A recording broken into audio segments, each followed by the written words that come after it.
ഗുരുസ്മരണയോടുകൂടി ശ്രീമദ് ഭഗവത്ഗീത ശാങ്കരഭാഷ്യം സാഖ്യയോഗം 11ാമത്തെ ശ്ലോകം. ഇവിടെ ഒരു ചോദ്യമുണ്ട്. ഭാഷ്യത്തിന്റെ ഉപോദ്ഘാതത്തിൽ ശുദ്ധസത്വം, ജ്ഞാനനിഷ്ഠ, ജ്ഞാനോത്പത്തി, മോക്ഷം എന്ന ക്രമം നൽകിയിരിക്കുന്നു.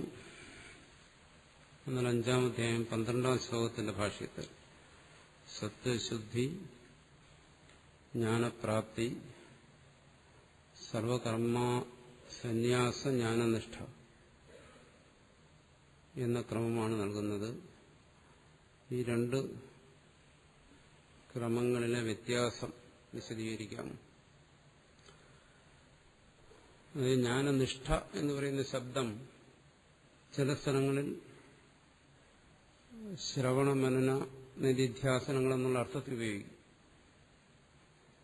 ചില സ്ഥലങ്ങളിൽ ജ്ഞാനിയുടെ നിഷ്ഠ എന്നുള്ള അർത്ഥത്തിലും ജ്ഞാനനിഷ്ഠയെ പറയും.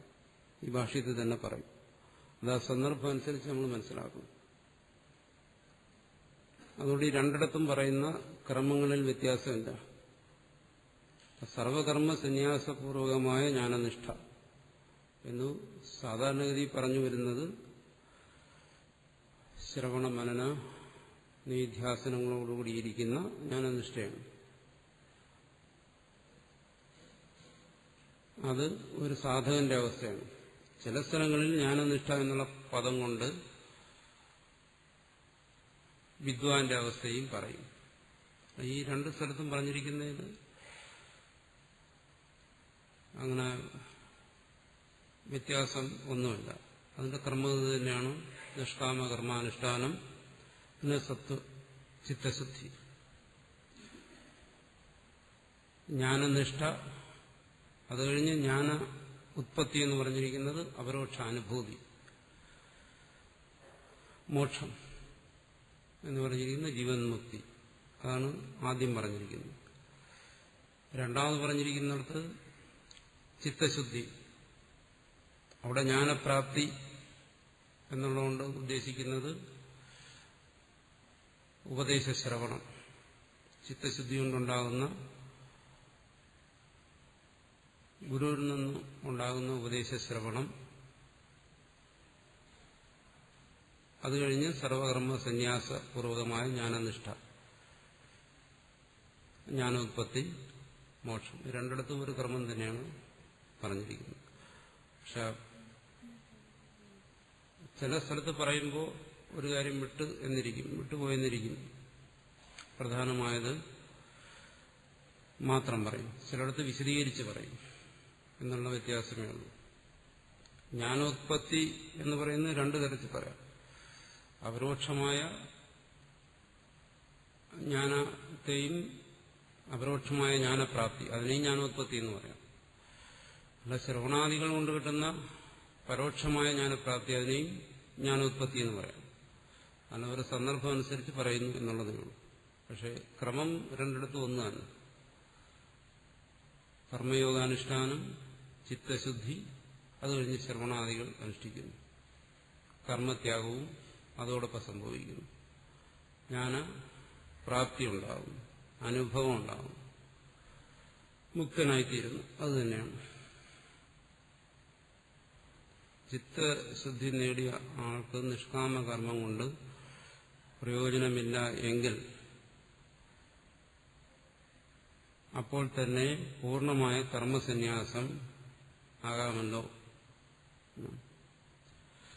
ഈ കർമ്മസന്യാസം എന്നിവിടെ പറയുന്നത് നമ്മൾ മുമ്പോട്ട് ചെല്ലുമ്പോൾ അത് വ്യക്തമാകും. ഇവിടെ ചോദിക്കുന്നയാൾ ഉദ്ദേശിക്കുന്നത് ആ കർമ്മസന്യാസം ബാഹ്യമായി കർമ്മങ്ങളെ ത്യജിക്കുന്നതാണ്, അതോ ആന്തരികമായി ത്യജിക്കുന്നതാണോ, അതേ രണ്ടും കൂടി ചേർന്നതാണ്. 3 തരത്തിൽ ഉള്ള കർമ്മസന്യാസത്തെക്കുറിച്ചുകൂടെ പല ഭാഗങ്ങളും ചർച്ച ചെയ്യും. ചില സ്ഥലത്ത് കർമ്മസന്യാസം കൊണ്ട് ഉദ്ദേശിക്കുന്നത് ബാഹ്യമായ കർമ്മത്യാഗമായിരിക്കും, ചിലയിടത്ത് ആന്തരികമായത്, ചിലയിടത്ത് രണ്ടും ചേർന്നത്. അപ്പൊ ചിത്തശുദ്ധി നേടിയ ആളിന് നിഷ്കാമകർമ്മം കൊണ്ട് പ്രയോജനമില്ല എന്നാണ്. ആശയത്തോട് യോജിക്കാൻ പ്രയാസമുണ്ടെന്നാണ് ഈ ചോദ്യം ചോദിച്ചയാൾ പറയുന്നത്. അതായത് ചിത്തശുദ്ധി നേടിക്കഴിഞ്ഞാൽ പിന്നീട് നിഷ്കാമകർമ്മം, അതായത് നിഷ്കാമകർമ്മത്തിന്റെ പ്രയോജനം ചിത്തശുദ്ധിയാണ്. ആ ചിത്തശുദ്ധി വന്നയാളിന് പിന്നീട് നിഷ്കാമകർമ്മം കൊണ്ട് അയാൾക്ക് പ്രയോജനമില്ല എന്ന് പറയുന്നതിന് പ്രയാസപ്പെടേണ്ട യാതൊരു കാര്യമില്ല. എന്തുകൊണ്ട്? ഒരു പ്രവൃത്തി ചെയ്യുമ്പോൾ അത് ഏതായാലും ലൗകികമായ പ്രവൃത്തികളായിക്കൊള്ളട്ടെ അല്ലെങ്കിൽ ആധ്യാത്മികമായ പ്രവൃത്തി ആയിക്കൊള്ളട്ടെ, ആ പ്രവൃത്തിക്ക് ഒരു ഫലം ഉണ്ടാകും. ആ ഫലം പ്രാപ്തമായി കഴിഞ്ഞാൽ പിന്നീട് ആ പ്രവൃത്തി നിഷ്പ്രയോജനമാണ്. സാധാരണ ഒരു ന്യായം, ലൗകികമായ ന്യായം അനുസരിച്ച് പറയും, പ്രയോജനം അനുദ്ദേശിച്ച് മന്ദോപി പ്രവർത്തനം. സാധാരണ ഒരു മനുഷ്യനെ സംബന്ധിച്ചിടത്തോളം ഒരു പ്രവൃത്തി ചെയ്യുമ്പോൾ അതിനെ സംബന്ധിച്ചൊരു പ്രയോജനം അയാളുടെ മനസ്സിൽ കാണും. നിഷ്കാമകർമ്മ അനുഷ്ഠാനത്തിൽ പോലും അങ്ങനെ ഒരു പ്രയോജനം അയാളുടെ മനസ്സിലുണ്ട്. എന്താണ്? ചിത്തശുദ്ധി. അതും ശ്രദ്ധിക്കണം. നിഷ്കാമകർമ്മം എന്ന് പറയുമ്പോൾ ആ കർമ്മത്തിന് പറഞ്ഞിട്ടുള്ള ഫലത്തെ അയാൾ കാമിക്കുന്നില്ല എന്നേ ഉള്ളൂ. അയാളുടെ മനസ്സിൽ ഇച്ഛ അല്ലെങ്കിൽ ആഗ്രഹമില്ല എന്നില്ല. ഇന്ന കർമ്മത്തിന് ഇന്ന ഫലം എന്നൊരു നിയമമുണ്ട്, വൈദികമായ നിയമം. ആ കർമ്മഫലത്തിലുള്ള ആഗ്രഹത്തെ ഉപേക്ഷിച്ചിട്ട് അയാൾ കർമ്മം ചെയ്യുന്നു. അത് നിശ്ചിതമാണ്. മറ്റൊന്നുകൂടിയുണ്ട്. ഇപ്പൊ സാധാരണ കർമ്മങ്ങളെ സംബന്ധിച്ചിടത്തോളം ഇന്ന കർമ്മത്തിന് ഇന്ന ഫലം എന്ന് പലപ്പോഴും നമുക്ക് നിശ്ചയിക്കാൻ കഴിയത്തില്ല. കാരണം കർമ്മത്തിന്റെയും ഫലത്തിന്റെയും ബന്ധം പലപ്പോഴും മനുഷ്യന്റെ ബുദ്ധിക്ക് വിഷയമാകുന്ന ഒന്നല്ല. വേദം വെളിപ്പെടുത്തിയിരിക്കുന്നു. കർമ്മം ചെയ്തു കഴിഞ്ഞാൽ ഇന്ന ഫലം ഉണ്ടാകും. അത് സാധാരണ കർമ്മങ്ങളല്ല, അലൗകികങ്ങളായ വൈദികമായ കർമ്മങ്ങൾ. അത് വേദം വെളിപ്പെടുത്തിയിരിക്കുന്നതിനെ വിശ്വസിച്ചുകൊണ്ട് പ്രവർത്തിക്കുന്നു. ലൗകികമായ കർമ്മങ്ങളെ സംബന്ധിച്ചിടത്തോളം ആ കർമ്മ നിയമം നമ്മൾ പലപ്പോഴും ഒരു അനുമാനത്തിലൂടെയാണ് ഇത് ചെയ്യുന്നത്. ഒരു ഉദാഹരണം പറഞ്ഞു കഴിഞ്ഞാൽ, ഇപ്പോൾ കൃഷി ചെയ്യുന്നു. അപ്പോൾ കൃഷി ചെയ്തു കഴിഞ്ഞാൽ നമ്മുടെ ധാരണ എന്താണ്? അതിൽ നിന്ന് ഫലം ഉണ്ടാകും. അപ്പോൾ ഇതൊരു അനുമാനമാണ്. അങ്ങനെ ഉണ്ടാകും എന്ന് അനുമാനിച്ചുകൊണ്ട് നമ്മൾ ചെയ്യുന്നു. ധാരാളം പേര് മുമ്പ് അങ്ങനെ ചെയ്തിട്ടുണ്ട്. അതനുസരിച്ച് നമ്മൾ ചെയ്യുന്നു. പക്ഷെ നമുക്കറിയാം, പലപ്പോഴും അത് കിട്ടാറുണ്ടെങ്കിലും ചിലപ്പോൾ അത് കിട്ടാറുമില്ല. എന്തുകൊണ്ട്?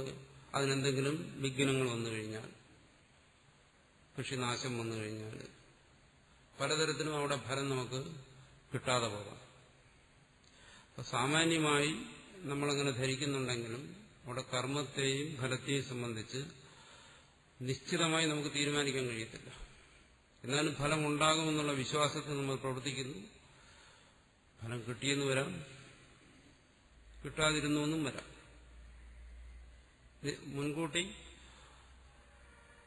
ആ കർമ്മത്തിൽ ഒരാളെ പ്രേരിപ്പിക്കുന്നത് ആ ഫലത്തെക്കുറിച്ചുള്ള ഒരു വിശ്വാസമാണ്, അല്ലാതെ അതിനെക്കുറിച്ചുള്ള നിശ്ചിതമായ അറിവല്ല. വൈദിക കർമ്മങ്ങളെ സംബന്ധിച്ചും അങ്ങനെ തന്നെ വിശ്വാസം അനുസരിച്ച് പ്രവർത്തിക്കുന്നു, വേദത്തിൽ വിശ്വസിച്ചുകൊണ്ട്. ലൗകിക കർമ്മങ്ങളെ സംബന്ധിച്ചും അങ്ങനെ ഫലമുണ്ടാകും, കാരണം മുമ്പ് അങ്ങനെ ഫലം ഉണ്ടായത് കണ്ടിട്ടുണ്ട്, അത് കണ്ടിട്ട് വിശ്വസിക്കുന്നു. പക്ഷെ ആ കർമ്മത്തിന്റെയും ഫലത്തിന്റെയും ബന്ധത്തെക്കുറിച്ച് മനുഷ്യന്റെ ബുദ്ധിക്ക് പൂർണ്ണമായ അറിവില്ല. അതുകൊണ്ടാണ് നമ്മൾ ഒരു ഉദ്ദേശത്തിൽ കർമ്മം ചെയ്യുന്നു, വിപരീതമായ ഫലം പലപ്പോഴും ഉണ്ടാകും. ചിലപ്പോൾ അനുകൂലമായ ഫലം ഉണ്ടാകും, നമ്മൾ പ്രതീക്ഷിക്കുന്ന ഫലം ഉണ്ടാകും. പലപ്പോഴും പ്രതീക്ഷിക്കുന്ന ഫലം ഉണ്ടാകാറില്ല. കാരണം അവിടെ കർമ്മ നിയമങ്ങൾ, ആ കർമ്മത്തിന്റെ സാഹചര്യങ്ങൾ ഇതൊന്നും മനുഷ്യന്റെ കഴിവിനോ മനുഷ്യന്റെ ബുദ്ധിക്കോ അധീനമല്ല. അതുകൊണ്ട് പലപ്പോഴും അനുകൂല ഫലം, വിപരീത ഫലം, ഫലമില്ലായ്മ ഇതെല്ലാം സംഭവിക്കും. പക്ഷെ സാധാരണഗതിയിൽ ഒരാൾ ചിത്തശുദ്ധിക്ക് വേണ്ടി എന്തുകൊണ്ട് കർമ്മം ചെയ്യുന്നു? ഇവിടെ ശാസ്ത്രത്തെ പ്രമാണമായി സ്വീകരിച്ചുകൊണ്ടാണ് കർമ്മം ചെയ്യുന്നത്. അല്ലാതെ കർമ്മം ചെയ്തു കഴിഞ്ഞാൽ ചിത്തശുദ്ധി വരും എന്ന് നമുക്ക് മുൻകൂട്ടി ധരിക്കാൻ വേറെ നിർവാഹമൊന്നുമില്ല. ശാസ്ത്രങ്ങളിൽ പറയുന്നു കർമ്മം ചെയ്തു കഴിഞ്ഞാൽ, നിഷ്കാമകർമ്മം ചെയ്താൽ ചിത്തശുദ്ധി വരും. അത് വിശ്വസിച്ചുകൊണ്ടൊരാൾ കർമ്മം ചെയ്യുന്നു. അയാളുടെ അനുഭവത്തിൽ ചിത്തശുദ്ധി പ്രാപ്തമാകുന്നു. അപ്പോൾ ഒരു കർമ്മം കൊണ്ട് എന്താണോ ഉദ്ദേശിക്കുന്നത് അത് നേടിക്കഴിഞ്ഞാൽ ബുദ്ധിമാനായ ഒരുവൻ പിന്നെ അതിൽ പ്രവർത്തിക്കത്തില്ല. പിന്നെ അത് നിഷ്പ്രയോജനമാണ്. വള്ളം ഉപയോഗിച്ച് നദി തരണം ചെയ്തു കഴിഞ്ഞാൽ ആ വ്യക്തിയെ സംബന്ധിച്ചിടത്തോളം തൽക്കാലം ആ വള്ളത്തിന്റെ ആവശ്യമില്ല. അതുപോലെയാണ് ഇവിടെ. അതുകൊണ്ടിവിടെ ഇത്തരം ഒരു ആശയത്തോട് യോജിക്കാൻ യാതൊരു പ്രയാസമില്ല. നിഷ്കാമകർമ്മം പിന്നീട് പ്രയോജനമില്ലാത്തതായിത്തീരുന്നു. കാരണം അതതിന്റെ ഫലത്തെ നൽകിക്കഴിഞ്ഞു. ഫലത്തെ നൽകിക്കഴിഞ്ഞാൽ പിന്നീട് അത് അനുഷ്ഠിക്കുന്നതുകൊണ്ട് യാതൊരു പ്രയോജനവുമില്ല എന്നർത്ഥം. അപ്പോൾ തന്നെ പൂർണ്ണമായ കർമ്മസന്യാസം ആകാമല്ലോ. ഈ പൂർണ്ണമായ ചിത്തശുദ്ധി വന്ന ഒരാളെ സംബന്ധിച്ചിടത്തോളം ഈ പൂർണ്ണമായ കർമ്മസന്യാസം അത് പിന്നീട് അയാൾ ബോധപൂർവം അനുഷ്ഠിക്കുന്ന ഒന്നല്ല. മറിച്ച് അതിൽ ആ വ്യക്തിയിൽ സഹജമായി സംഭവിക്കുന്ന ഒന്നാണ്. അത് പ്രാപ്തമായിത്തീരുന്നു ആ കർമ്മസന്യാസം. ഈ വിഷയത്തെക്കുറിച്ചാണ് ഇന്ന് നമ്മൾ ചർച്ച ചെയ്യുന്നത്. അത് സഹജമായിത്തീരുന്നു. ഒരാൾ ബാഹ്യമായി ആന്തരികമായും കർമ്മസന്യാസത്തെ, കർമ്മത്യാഗത്തെ പരിശീലിക്കുന്നു. കർമ്മയോഗിക്ക് അത് പരിശീലിക്കാം. എങ്ങനെ? അഹന്തയെ മമതയെ ത്യജിച്ച് ആത്മാവിന്റെ അസംഗതയെ സ്മരിച്ചുകൊണ്ട് കർമ്മം ചെയ്യുമ്പോൾ വാസ്തവത്തിൽ ഒരു കർമ്മയോഗി കർമ്മസന്യാസത്തെ അഭ്യസിക്കുകയാണ്. കർമ്മയോഗിയിൽ അഭ്യാസാവസ്ഥയിലാണ്. പക്ഷെ ചിത്തശുദ്ധി വന്ന ഒരാളെ സംബന്ധിച്ചിടത്തോളം അയാൾ അക്കാര്യത്തിൽ, ഏത് കർമ്മസന്യാസത്തിൽ അയാൾ ആരൂഢനായി കഴിഞ്ഞു. എന്നുവെച്ചാൽ അവിടെ കർമ്മസന്യാസം സ്വതസിദ്ധമാകുന്നു, സഹജമായി സംഭവിക്കുന്നു.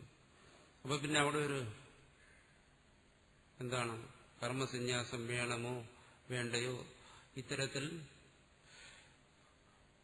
അവിടെ ഒരു വിചാരത്തിന്റെ ആവശ്യമില്ല. ആ ഒരു സന്ദർഭത്തിൽ ചിലരിൽ കർമ്മം തുടർന്നു പോകും.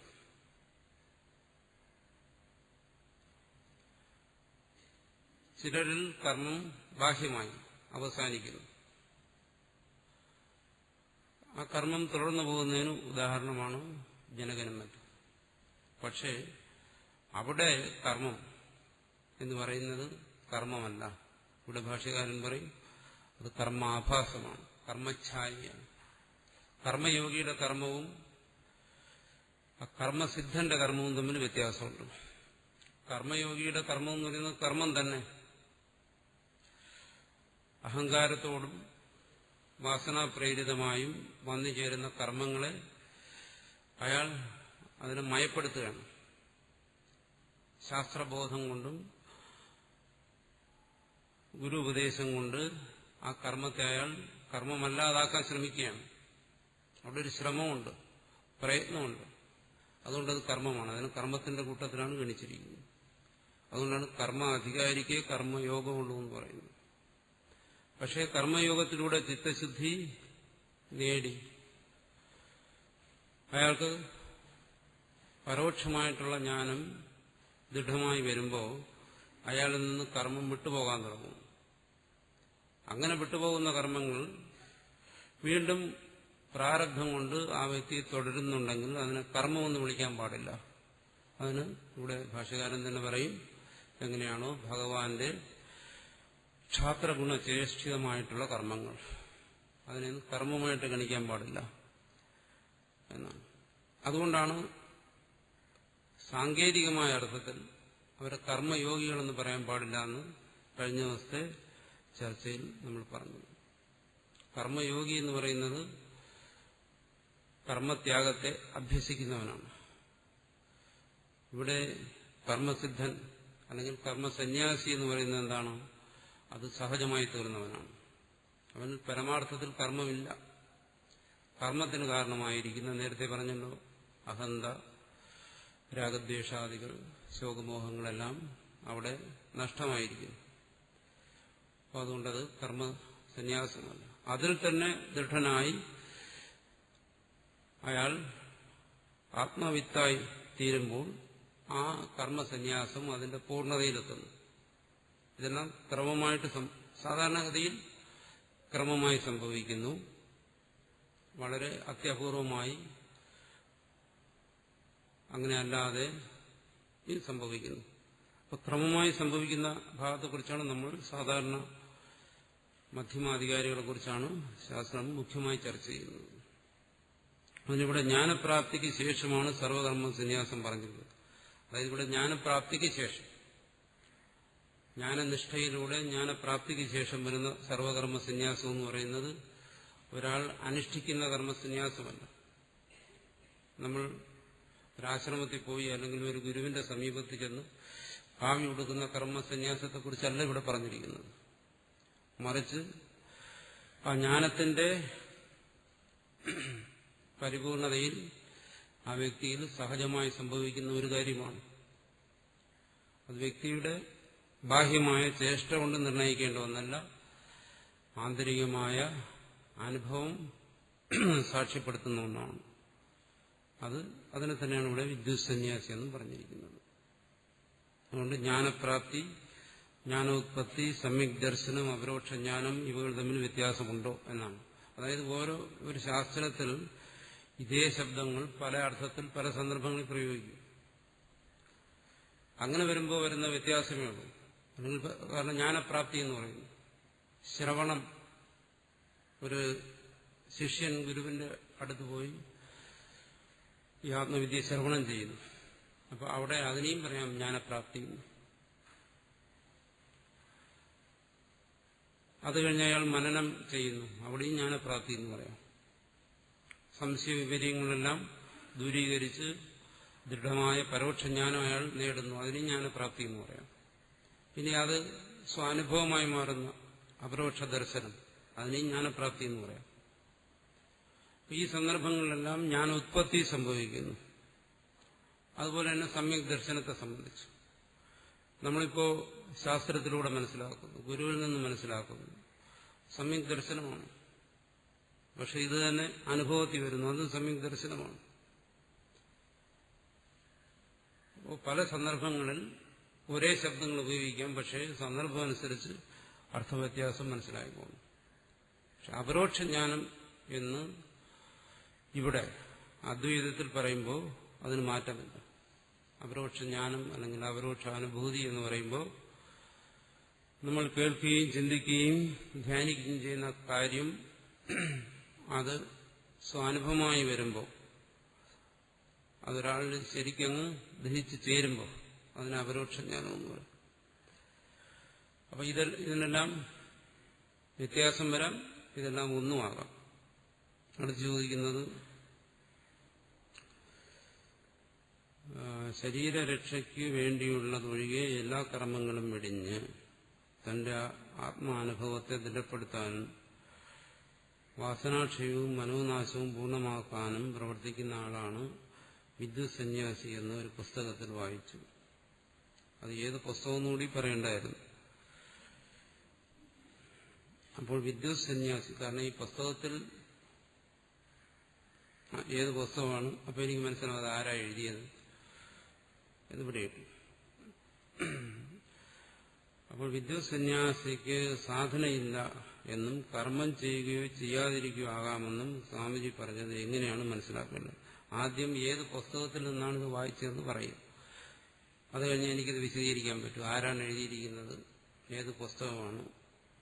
കാരണം ഈ പുസ്തകത്തിൽ എഴുതിയിരിക്കുന്നതിനും വായിക്കുന്നതിനുമൊക്കെ സമാധാനം പറയാൻ പോയി കഴിഞ്ഞാൽ നമ്മുടെ ഇത് കാര്യം നടക്കത്തില്ല, നമ്മുടെ പ്രധാന പരിപാടി നടക്കത്തില്ല. എന്തായാലും ഈ ചോദ്യം വായിച്ച ആള് ഇതെല്ലാം കാര്യമായി ചിന്തിക്കുന്ന ആളാണ് എന്നുള്ളത് ചോദ്യത്തിൽ നിന്ന് മനസ്സിലാക്കാതിൽ എനിക്ക് വളരെ സന്തോഷമുണ്ട്. ഇപ്പൊ വിദ്വത് സന്യാസിയെ സംബന്ധിച്ചിടത്തോളം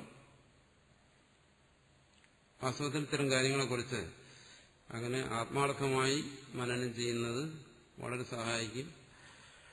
വിദ്വത് സന്യാസിയെ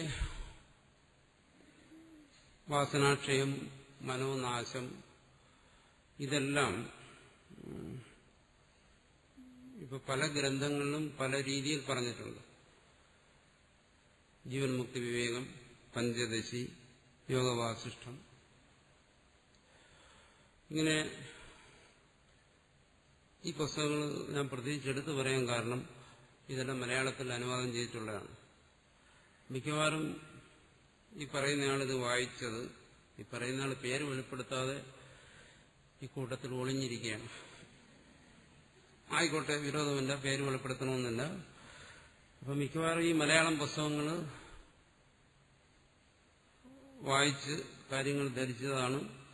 അപ്പോൾ ഇത് എവിടുന്ന് എങ്ങനെ വായിച്ചു ധരിച്ചു എന്ന് മനസ്സിലാക്കി കഴിഞ്ഞാൽ ഞാനും പോയി ആ പുസ്തകം എടുത്ത് വായിച്ച് നോക്കി ഇത് കറക്റ്റ് ചെയ്യണമെങ്കിൽ അതൊക്കെ വേണ്ടിവരും. എന്നാലും ഇത് കറക്റ്റ് ചെയ്യാൻ പറ്റും. കാരണം ഇത് പലയിടത്തുനിന്ന് പലതും വായിച്ച് പല രീതിയിലിരിക്കുകയാണ്. അതുകൊണ്ട് ഈ കാര്യങ്ങൾ പല ഗ്രന്ഥങ്ങളിലും പല ആചാര്യന്മാരും പലതരത്തിൽ വ്യാഖ്യാനിച്ചിട്ടുള്ളത് ശരിയാണ്.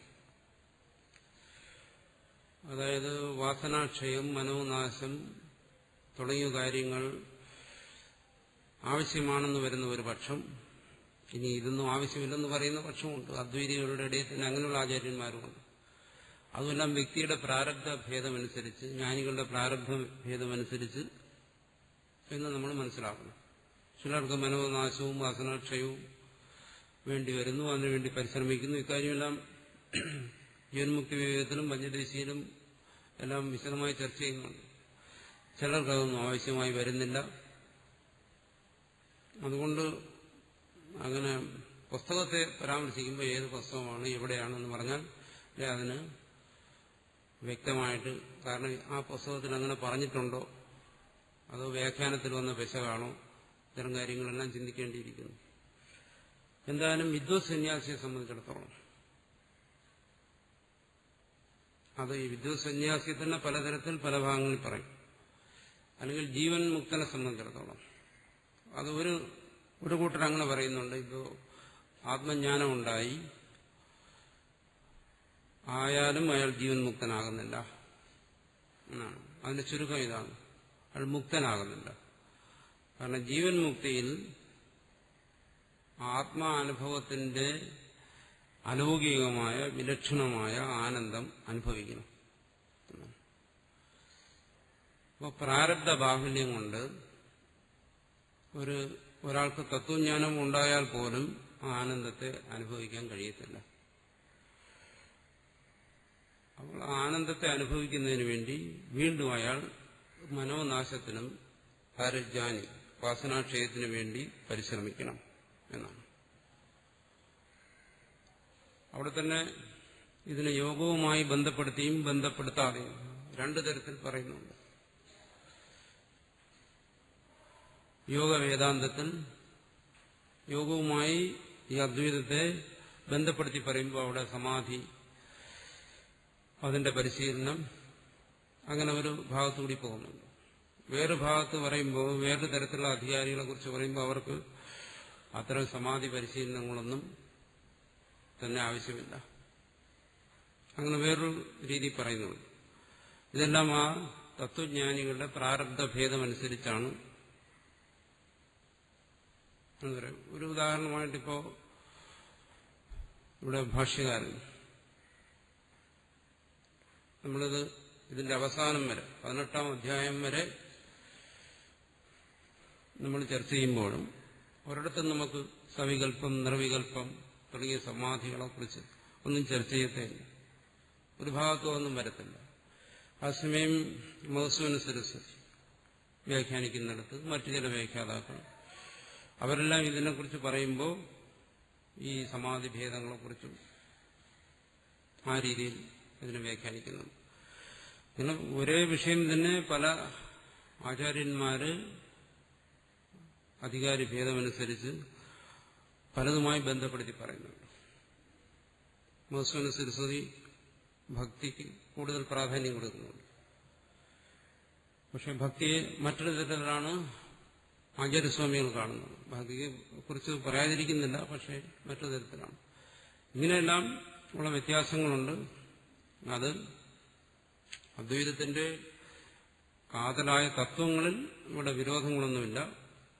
പക്ഷേ ബാഹ്യമായ ആചാരങ്ങളിൽ അനുഷ്ഠാനങ്ങളിൽ വ്യത്യാസമുണ്ട്. അത് അധികാരി ഭേദമനുസരിച്ച് ആണെന്ന് മനസ്സിലാക്കുന്നു. പിന്നെ മറ്റൊരു ചോദ്യം വന്നിരിക്കുന്നത്, നമുക്ക് നമ്മുടെ ശാസ്ത്രങ്ങളിൽ പറയുന്നത് വിശ്വസിക്കാനും അനുഷ്ഠിക്കാനും സ്വാതന്ത്ര്യമുള്ളതുപോലെ മറ്റു മതസ്ഥർക്കും അവരുടെ ശാസ്ത്രഗ്രന്ഥങ്ങളിൽ പറയുന്നത് അനുഷ്ഠിക്കാനുള്ള സ്വാതന്ത്ര്യം ഉണ്ടല്ലോ. ക്ഷത്രിയനായ അർജുനനോട് സ്വധർമ്മമായതിനാൽ ധർമ്മയുദ്ധം ചെയ്യാനും അതുകൊണ്ട് സ്വർഗം ലഭിക്കുമെന്നും പറയുന്നു. ഖുർആനിൽ അന്യമതസ്ഥരെ വിഗ്രഹാരാധകരെ വധിച്ചാൽ സ്വർഗം കിട്ടുമെന്ന് പറയുന്നു. രണ്ടു കൂട്ടരും തനിക്ക് പ്രമാണങ്ങളായ ശാസ്ത്രവിധിക്കനുസരിച്ച് പ്രവർത്തിക്കുക മാത്രമാണ് ചെയ്യുന്നത്. ഇവ തമ്മിൽ വ്യത്യാസമുണ്ടോ? ഇവിടെ മതം അഥവാ മതഗ്രന്ഥങ്ങൾ തന്നെ സാമൂഹിക വിപത്തിനും കലഹങ്ങൾക്കും കാരണമായി തീരുന്നില്ലേ? പറഞ്ഞല്ലോ, ഇവിടെ ഇപ്പോ ഗീതയെ സംബന്ധിച്ചും ഇത്തരം കാര്യങ്ങളിൽ വിവാദങ്ങളുണ്ട്. അതായത് ഗീതയിൽ ധർമ്മയുദ്ധത്തെക്കുറിച്ച് പറയുന്നു. അധർമ്മത്തിനെതിരായിട്ടാണ് ധർമ്മയുദ്ധം. അപ്പൊ ധർമ്മം എന്താണ് അധർമ്മം എന്താണെന്ന് വ്യക്തമായി ധരിച്ച ഒരുവന് മാത്രമേ അധർമ്മത്തിനെതിരായി ധർമ്മയുദ്ധം ചെയ്യാൻ സ്വധർമ്മമായി ചെയ്യാൻ പറ്റൂ. പിന്നെ ഇതിനെ ഏതൊരു തരത്തിലും ഒരു വ്യക്തിയുടെ വാസന അനുസരിച്ച് വ്യാഖ്യാനിക്കാം, തന്റെ ആവശ്യത്തിന് വേണ്ടി ഉപയോഗപ്പെടുത്താം. അതാണ് എല്ലാ മതങ്ങളിലും സംഭവിക്കുന്നത്. അപ്പൊ അവിടെ മതഗ്രന്ഥങ്ങളുടെ കുഴപ്പമല്ല, അതിന്റെ വ്യാഖ്യാനങ്ങളിലാണ് കുഴപ്പം വരുന്നത്. അപ്പോൾ മറ്റു മതഗ്രന്ഥങ്ങളിൽ ഇങ്ങനെ പറഞ്ഞിരിക്കുന്നു, നമ്മുടെ മതഗ്രന്ഥത്തിൽ ശരി പറഞ്ഞിരിക്കുന്നു, മറ്റത് തെറ്റ് പറഞ്ഞിരിക്കുന്നു എന്നുള്ള കാര്യത്തെ കുറിച്ച് നിർണയിക്കണമെങ്കിൽ ആ മതഗ്രന്ഥങ്ങളിൽ നമുക്ക് ശരിയായ അറിവുണ്ടായിരിക്കണം. അപ്പോൾ ഏതൊരു മതഗ്രന്ഥത്തെയും സ്വാർത്ഥതയ്ക്ക് വേണ്ടി ആർക്കും തെറ്റായി വ്യാഖ്യാനിക്കാം. അപ്പോൾ മതഗ്രന്ഥത്തെ അങ്ങനെ തെറ്റായി വ്യാഖ്യാനിക്കുന്നതുകൊണ്ടാകാം ഈ മതത്തിന്റെ പേരിൽ ഈ പറയുന്ന അക്രമങ്ങളും മറ്റും നടക്കുന്നത്. അത് ശരിക്കും മതഗ്രന്ഥങ്ങളുടെ യഥാർത്ഥമായ മൗലികമായ ആശയം ആയിരിക്കാൻ വഴിയില്ല എന്നാണ് എനിക്ക് മനസ്സിലാക്കാൻ കഴിഞ്ഞിട്ടുള്ളത്. ഗീതയും നമുക്ക് ദുർവ്യാഖ്യാനം ചെയ്ത്, കാരണം ഇവിടെ പറഞ്ഞിരിക്കുന്ന ധർമ്മയുദ്ധത്തെയും സ്വധർമ്മത്തെയും എല്ലാം തെറ്റായി വിശദീകരിച്ച് ആൾക്കാരെ ആയുധമെടുപ്പിച്ച് മറ്റാർക്കെങ്കിലും എതിരായിട്ട് പ്രവർത്തിപ്പിക്കാൻ ഒരാൾക്ക് കഴിയും. അതിനെ ദുർവ്യാഖ്യാനം ചെയ്യുക. ഇത് തന്നെ ഏത് മതത്തെ സംബന്ധിച്ച് സംഭവിക്കാം, ഏത് മതഗ്രന്ഥത്തെ സംബന്ധിച്ച് ഇതെല്ലാം ആകാം. അതുകൊണ്ട് അവിടെയൊക്കെ സംഭവിച്ചിരിക്കുന്നത് ഈ മതത്തിന്റെ ആശയമാണോ അതോ മതഗ്രന്ഥങ്ങളുടെ ദുർവ്യാഖ്യാനമാണോ എന്ന് ആദ്യം പരിശോധിക്കേണ്ടിയിരിക്കുന്നു. അങ്ങനെ പറയാൻ കാരണം, ഇപ്പോ ഖുർആന്റെ കാര്യം തന്നെ എടുക്കാം. ഇവിടെ ഇപ്പോ നമ്മുടെ ഉപനിഷത്തിൽ പറയുന്ന ആശയമാണ് അഹം ബ്രഹ്മാസ്മി, തത്വമസി തുടങ്ങിയ ആശയങ്ങൾ. ഇതേ ആശയങ്ങൾ തന്നെയാണ് ആ ഗ്രന്ഥത്തിന് ഉള്ളതെന്ന് പറയുന്ന വിശ്വാസികളുണ്ട്, ആ മതഗ്രന്ഥങ്ങളുടെ വിശ്വാസികളുണ്ട്, സൂഫികളും മറ്റും. അപ്പോൾ അവരതിനെ ആ തരത്തിൽ വ്യാഖ്യാനിക്കുന്നു. ഇനി മറ്റൊരു കൂട്ടർ വേറെ തരത്തിൽ വ്യാഖ്യാനിക്കുന്നുണ്ടാവും. മനുഷ്യരെ കൊല്ലാനും മത തീവ്രവാദത്തിനും മറ്റും ഉപയോഗിക്കുന്നുണ്ടാവും. അപ്പോൾ അത് പുരോഹിതന്മാരുടെ വ്യാഖ്യാനങ്ങൾക്കനുസരിച്ചാണ്. അത് ആ മതഗ്രന്ഥങ്ങളുടെ മൗലികമായ സ്വഭാവമാണെന്ന് നമുക്ക് നിർണ്ണയിക്കാൻ പറ്റത്തില്ല. അങ്ങനെയാണെങ്കിൽ ആ ഗ്രന്ഥങ്ങൾ ഈ തരത്തിൽ ഇങ്ങനെ വ്യാഖ്യാനിക്കുന്നു, ഈ തരത്തിൽ വ്യാഖ്യാനിക്കുന്നുണ്ടല്ലോ. അപ്പോൾ ഇതൊന്നും ഒരു കാരണവശാലും മതഗ്രന്ഥങ്ങളുടെ, അതുകൊണ്ടെന്താണ് മതഗ്രന്ഥങ്ങൾ അതിന്റെ യഥാർത്ഥ സ്വഭാവത്തിൽ സാമൂഹിക വിപത്തിന് കാരണമാകാൻ വഴിയില്ല. അത് ഏത് മതഗ്രന്ഥത്തെ എടുത്താലും അങ്ങനെ ആകാനേ വഴിയുള്ളൂ. പക്ഷെ ദുർവ്യാഖ്യാനങ്ങളിലൂടെ അത് സംഭവിക്കാം. അതിന് ഒരു മതവും അതിന് അപവാദമില്ല. കാരണം നമ്മളീ പറയുന്ന നമ്മുടെ സനാതനധർമ്മത്തിൽ തന്നെ ദീർഘകാലം ശൈവന്മാരും ശാക്തേയന്മാരും വൈഷ്ണവന്മാരും തമ്മിലടിച്ചിട്ടുണ്ട്. ഒരുപാട് രക്തച്ചൊരിച്ചിലുണ്ടായിട്ടുണ്ട്. അപ്പോൾ അതെല്ലാം നമ്മുടെ ഈ ഗ്രന്ഥങ്ങളുടെ ദുർവ്യാഖ്യാനങ്ങൾ കൊണ്ടാണ്. ജൈനന്മാരും ബൗദ്ധന്മാരും ഇങ്ങനെ ഇവിടെയും മതകലഹങ്ങൾ ഇതിനകത്ത് തന്നെ സംഭവിച്ചിട്ടുണ്ട്. നമ്മുടെ ചരിത്രം പരിശോധിച്ചാൽ അത് മനസ്സിലാവും. അപ്പോൾ ഇതെല്ലാം എന്താണ്? ഇതിന്റെ ദുർവ്യാഖ്യാനങ്ങൾ കൊണ്ടാണ് ഇതൊക്കെ സംഭവിച്ചിട്ടുള്ളത്. ഒരു ശൈവനെ സംബന്ധിച്ചിടത്തോളം ശ്രീകൃഷ്ണന്റെ നാമം കേൾക്കുന്നതിന് അബദ്ധം. അതുകൊണ്ട് ചെവി അടച്ച് സഞ്ചരിക്കുന്ന ശൈവന്മാരുണ്ടായിരുന്നു. വൈഷ്ണവനെ സംബന്ധിച്ചിടത്തോളം ശിവന്റെ നാമം കേൾക്കുന്നത് തന്നെ വലിയ പാപം.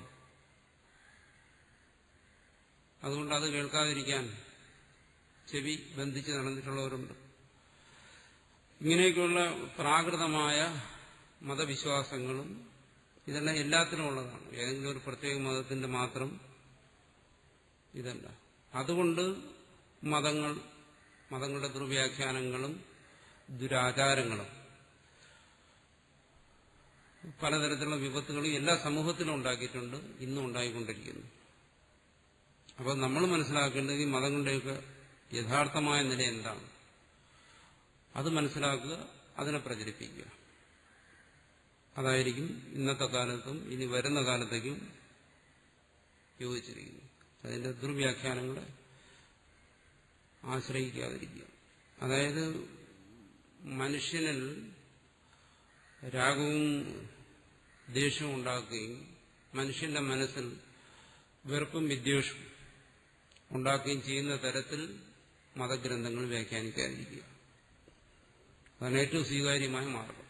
ഏതെങ്കിലും ഒരു മതഗ്രന്ഥം വായിക്കുകയോ പഠിക്കുകയോ ചെയ്യുമ്പോൾ നമുക്ക് ഏതെങ്കിലും മനുഷ്യരോട് വെറുപ്പോ വിദ്വേഷമോ തോന്നുന്നുണ്ടെങ്കിൽ നമ്മുടെ പഠനം, നമ്മുടെ ചിന്ത തെറ്റായ വഴിയിലാണ് നീങ്ങുന്നത് എന്ന് നമുക്ക് ധരിക്കാം. കാരണം ഇവിടെ തന്നെ പറയുന്നത് എന്താണ്? ഗീതയിൽ തന്നെ രാഗദ്വേഷങ്ങളൊന്നും പാടില്ല. ആവർത്തിച്ച് പറയുന്ന കാര്യം ഇതാണ്. ഗീത പഠിക്കുമ്പോൾ നമുക്ക് രാഗദ്വേഷം ഉണ്ടാകുന്നുണ്ടെങ്കിൽ ഗീതയെ നമ്മൾ സമീപിച്ചിരിക്കുന്നത് ശരിയായ രീതിയിലല്ല എന്നാണ്. അപ്പൊ ചോദിക്കും, ഇപ്പൊ യുദ്ധമോ എന്ന് ചോദിക്കും. ഇവിടെ സാധാരണ നമ്മൾ ധരിക്കുന്ന തരത്തിലുള്ള ഒരു യുദ്ധമല്ല. അപ്പൊ ചില സമയത്ത്, കാരണം മനുഷ്യൻ വിഭിന്ന വാസനകളോടുകൂടിയാണ് വരുന്നത്. ചിലർക്ക് ദുർവാസന അധികരിച്ചിരിക്കും. അവരെ ശരിയാക്കുന്നതിന് ചിലപ്പോൾ ധർമ്മ ന്യായ ബോധമനുസരിച്ച്, അത് ആധ്യാത്മിക ബോധമനുസരിച്ചല്ല, ധർമ്മനീതിയും ന്യായനീതിയും രാജനീതിയും എല്ലാം അനുസരിച്ച് ദണ്ഡം അത് പ്രയോഗിക്കേണ്ടി വരും. അതും ഈ സാമൂഹിക ഘടനയുടെ ഒരു ഭാഗമാണ്. അങ്ങനെ വരുന്നിടത്ത് പോലും അവിടെ അത് ഏറ്റവും നീതിയുക്തമായിരിക്കണം, ധർമ്മയുക്തമായിരിക്കണം. കാരണം രണ്ടു കൂട്ടരും യുദ്ധം ചെയ്യും. ഇവിടെ പാണ്ഡവന്മാരും ചെയ്തു, കൗരവന്മാരും ചെയ്തു. പക്ഷെ അതിൽ ധർമ്മം എന്ന് പറയുന്ന ഒരു ഭാഗം, അതിനെ സ്വീകരിക്കുന്നവൻ അതാണ് സ്വീകരിക്കേണ്ടത് എന്നാണ് മഹാഭാരതത്തിനും മറ്റും നമ്മളെ ബോധിപ്പിക്കുന്നത്. അതുകൊണ്ട് ആ ധർമ്മത്തിനാണ് അവിടെ പ്രാധാന്യം, യുദ്ധത്തിനല്ല. അത് രാജനീതി അനുസരിച്ച്, ദണ്ഡനീതി അനുസരിച്ച് ചില സന്ദർഭങ്ങളിൽ വേണ്ടിവരും, ഒഴിവാക്കാൻ വയ്യാത്ത സന്ദർഭങ്ങൾ. അങ്ങനെ വരുന്ന സന്ദർഭങ്ങളിൽ അത് മനഃപൂർവ്വം ആരും ചെയ്യുന്നതല്ല, അത് സ്വയം സംഭവിക്കുന്നതാണ്. അങ്ങനെ സംഭവിക്കുമ്പോൾ അതെങ്ങനെ ചെയ്യണം, അതാണ് ഗീത പഠിപ്പിക്കുന്നത്. അല്ലാതെ യുദ്ധം ചെയ്യാൻ വേണ്ടി യുദ്ധം ചെയ്യുകയല്ല. ഈ പ്രകൃതി നിയമമനുസരിച്ച് അത് അപരിഹാര്യമായി തീരുമ്പോൾ, ഒഴിവാക്കാൻ വയ്യാതെ വരുന്ന സന്ദർഭങ്ങളിൽ അതിനെ എങ്ങനെ കൈകാര്യം ചെയ്യണം, അതാണ് ഇവിടെ അത്തരം കാര്യങ്ങളെ സംബന്ധിച്ച് ഗീത പഠിപ്പിക്കുന്നത്. അല്ലാതെ ഒരാളെ സാധാരണഗതിയിലുള്ള യുദ്ധത്തിലേക്ക് പ്രേരിപ്പിക്കുകയല്ല. യുദ്ധമെന്ന് പറയുന്നത് തന്നെ ഇവിടെ വിശേഷമായി ചർച്ച ചെയ്യേണ്ട ഒരു കാര്യമാണ്. രാഗദ്വേഷങ്ങളില്ലാതെ ദ്വന്ദ്വാതീതനായി യുദ്ധം ചെയ്യുക എന്നാ പറയുന്നത്. ഒരിക്കലും നമ്മൾ സാധാരണ രീതിയിൽ കണ്ടുവരുന്ന ശത്രുസംഹാരമല്ല ഇവിടെ പറയുന്ന യുദ്ധം എന്നും മനസ്സിലാക്കണം. അതുകൊണ്ട് മതങ്ങളെ സംബന്ധിച്ചിടത്തോളം അതിന്റെ വ്യാഖ്യാനങ്ങളിൽ, ദുർവ്യാഖ്യാനങ്ങളിൽ വന്നിട്ടുള്ള അപാകതകളാണ് ഈ പറയുന്ന വിപത്തുകളും കലഹങ്ങളും എല്ലാം. അല്ലാതെ ഒരു മതവും അതിന്റെ യാഥാർത്ഥ്യമായ രീതിയിൽ ഇത്തരം കലഹങ്ങൾക്ക് പ്രേരിപ്പിക്കുന്നില്ല എന്നാണ് നമ്മൾ ഈ മതഗ്രന്ഥങ്ങളുടെ ശരിയായ വ്യാഖ്യാനങ്ങളിൽ നിന്നും മനസ്സിലാക്കാൻ കഴിഞ്ഞിട്ടുള്ളത്. ഇതെല്ലാം രാഗദ്വേഷങ്ങളുള്ള വ്യക്തികൾ കലാപങ്ങൾക്ക് വേണ്ടി ഇതിനെ ഉപയോഗിക്കുകയാണ് ചെയ്യുന്നത്, അത് മതത്തെ ഉപയോഗിക്കുന്നു എന്നുള്ളതേ ഉള്ളൂ. ഇനി നമ്മുടെ വിഷയത്തിലേക്ക് വരാം. ഇവിടെ ഭാഷ്യകാരൻ ഇപ്പോൾ ചർച്ച ചെയ്തുകൊണ്ടിരിക്കുന്നത് ജ്ഞാനകർമ്മ സമുച്ചയം എന്നുള്ള ഒരു വിഷയത്തെക്കുറിച്ചാണ്. വളരെ ശ്രദ്ധിച്ച് മനസ്സിലാക്കേണ്ട ഒരു കാര്യമാണ്. ജ്ഞാനവും കർമ്മവും പ്രവൃത്തിയും, അതും ഏതൊരു പ്രവൃത്തിക്കാണോ കർത്തൃത്വബോധം ആവശ്യമായി വരുന്നത്. ഞാനിതാ ഈ പ്രവൃത്തി ഇവിടെ ആരംഭിച്ചിരിക്കുന്നു, ഞാൻ ഈ പ്രവൃത്തി കൊണ്ട് ഇന്ന ഫലത്തെ ആഗ്രഹിക്കുന്നു, കാമിക്കുന്നു എന്നിങ്ങനെയുള്ള മാനസിക സങ്കല്പം ആവശ്യമായി വരുന്നത്, അങ്ങനെയുള്ള പ്രവൃത്തികൾ ചെയ്യേണ്ടി വരുമ്പോൾ വൈദികവും ശ്രൗതവും സ്മാർത്ഥവുമായിട്ടുള്ള പ്രവൃത്തികൾ ചെയ്യേണ്ടി വരുമ്പോൾ ഒരുവന് അതോടൊപ്പം ആത്മാവിന്റെ അസംഗതയെ ധ്യാനിച്ചുറപ്പിക്കാൻ കഴിയത്തില്ല. കാരണം രണ്ട് പരസ്പര വിരുദ്ധ സങ്കല്പങ്ങളാണ്. ഇത് ഒരേ സമയം സാധ്യമാകത്തില്ല എന്നാണ് പറയുന്നത്. ഒരാൾക്ക് ആത്മധ്യാനവും കർമാനുഷ്ഠാനവും ഒരുമിച്ചാകാം. എപ്പോ ആത്മാവിനെ കുറിച്ച് ഇവിടെ പറയുന്ന ഈ അദ്വൈത ജ്ഞാനം അല്ല എങ്കിൽ, ആത്മാവിനെ കുറിച്ച് പറയുന്ന ഈ അദ്വൈത ജ്ഞാനത്തിൽ അത്തരത്തിലുള്ള കർമ്മസങ്കല്പങ്ങൾക്ക് നിലനിൽപ്പില്ല എന്നാണ്. ഇവിടെ ആചാര്യസ്വാമികൾ ഇത് നിഷേധിക്കുന്നതിന് കഴിഞ്ഞ ദിവസം ഞാൻ പറഞ്ഞാണ് ഒരു പ്രധാന കാരണം. ആചാര്യസ്വാമികൾ ഈ അദ്വൈത ജ്ഞാനത്തെ അവതരിപ്പിക്കുന്നതിന് മുമ്പ് ആത്മാവിനെ സംബന്ധിച്ചുള്ള സങ്കല്പം, പൊതുവെയുള്ള ധാരണ മറ്റൊന്നായിരുന്നു. അതായത് ഈ പ്രവൃത്തികളെല്ലാം ആത്മാവിൽ നടക്കുന്നു, ഈ ഫലാനുഭവങ്ങളും ആത്മാവിൽ നടക്കുന്നു എന്നായിരുന്നു. അങ്ങനെ ആത്മാവിനെ കുറിച്ച് ധാരണയുള്ള ഒരാൾക്ക് കർമാനുഷ്ഠാനവും ആത്മധ്യാനവും ഒരുമിച്ച് കൊണ്ടുപോകാം. പക്ഷേ ആചാര്യസ്വാമികൾ അതിനെ തിരുത്തുകയാണ്. അങ്ങനെ ആത്മാവിനെ കുറിച്ചുള്ള സങ്കല്പം ശരിയല്ല. ആത്മാവ് നിത്യമുക്തമായ വസ്തുവാണ്, അത് അകർത്താവും അഭോക്താവുമാണ് എന്ന് ആത്മാവിനെ കുറിച്ച് വ്യക്തമായി ധരിപ്പിക്കുമ്പോൾ പിന്നെ മുമ്പ് പറഞ്ഞ പഴയ സങ്കല്പങ്ങൾക്ക് അവിടെ നിലനിൽപ്പില്ല. ഇതാണ് ഈ ജ്ഞാനകർമ്മ സമുച്ചയത്തെ നിഷേധിക്കുന്നതിന്റെ താല്പര്യം. അത് വീണ്ടും വിശദീകരിക്കുന്നിടത്ത് ഭാഷ്യത്തിൽ എന്നുവെച്ച അർജുനസ്യ പ്രശ്ന ഉപപന്നോ ഭവതി ജായസി ചേത് കർമ്മണസ്ഥേ ഇത്യാദി. ഏകപുരുഷ അനുഷ്ഠേയത്വ അസംഭവം ബുദ്ധികർമ്മണോ ഭഗവത പൂർവം അനുക്തം. കഥം അർജുന അശ്രുതം ബുദ്ധേശ്ച കർമ്മണോ ജായസ്ത്വം ഭഗവതി അധ്യാരോപയേത് മൃഷൈവ ജായസി ചേത് കർമ്മണസ്തേ മതാ ബുദ്ധി ഇതി. ഇവിടെ വീണ്ടും ആ സിദ്ധാന്ത ഭാഗത്തെ വിശദീകരിക്കുകയാണ്. നച അർജുനസ്യ പ്രശ്ന ഉപപന്നോ ഭവതി. സമുച്ചയമാണ് ഭഗവാൻ അഭിപ്രായപ്പെട്ടിരുന്നുവെങ്കിൽ അർജുനന്റെ പ്രശ്ന, അർജുനന്റെ ഈ ചോദ്യം ന ഉപപന്നോ ഭവതി, ഉപപന്നം യുക്തം ആകുമായിരുന്നില്ല. അടുത്ത അർജുനന്റെ ഒരു ചോദ്യം ചോദിക്കുന്നു. ഈ ചോദ്യം തന്നെ ശരിയാകുമായിരുന്നില്ല. എങ്ങനെയായിരുന്നെങ്കിൽ ഭഗവാൻ ഇതിന്റെ സമുച്ചയമാണ് പറഞ്ഞിരുന്നെങ്കിൽ. എന്താണ് ചോദ്യം? ജായസി ചേത് കർമ്മണസ്തേ മതാ ബുദ്ധിർ ജനാർദ്ദന തത് കിം കർമ്മണി ഘോരേ മാം നിയോജയസി കേശവ. ഭഗവാന്റെ ഈ ഉപദേശങ്ങളെല്ലാം കേട്ട് കഴിഞ്ഞതിന് ശേഷം അർജുനനടുത്ത് ചോദിക്കുകയാണ് 3-ാം അധ്യായത്തിൽ. അങ്ങ് പറയുന്നത് കർമ്മത്തെക്കാൾ ശ്രേഷ്ഠമാണ് ജ്ഞാനം എന്നാണല്ലോ. കർമ്മത്തെക്കാൾ ശ്രേഷ്ഠമാണ് ജ്ഞാനമെങ്കിൽ അങ്ങ് എന്തിന് എന്നെ കർമ്മത്തിൽ നിയോഗിക്കുന്നു എന്നാണ് അർജുനൻ ചോദിക്കുന്നത്.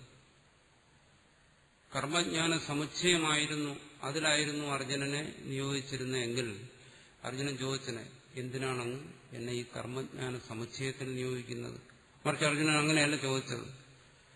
തത് കിം കർമ്മണി ഘോരേമാ, ഈ ഘോരമായ കർമ്മത്തിൽ, യുദ്ധകർമ്മത്തിൽ അങ്ങ് എന്തിന് എന്നെ പ്രേരിപ്പിക്കുന്നു എന്നാ ചോദിച്ചത്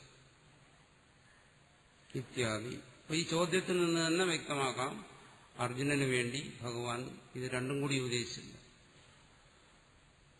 ജ്ഞാനനിഷ്ഠയും കർമ്മയോഗവും ഉപദേശിച്ചില്ല എന്നാണ്. ഏകപുരുഷ അനുഷ്ഠേയത്വ അസംഭവം ബുദ്ധികർമ്മണോഹോ ഭഗവത പൂർവം അനുക്തം.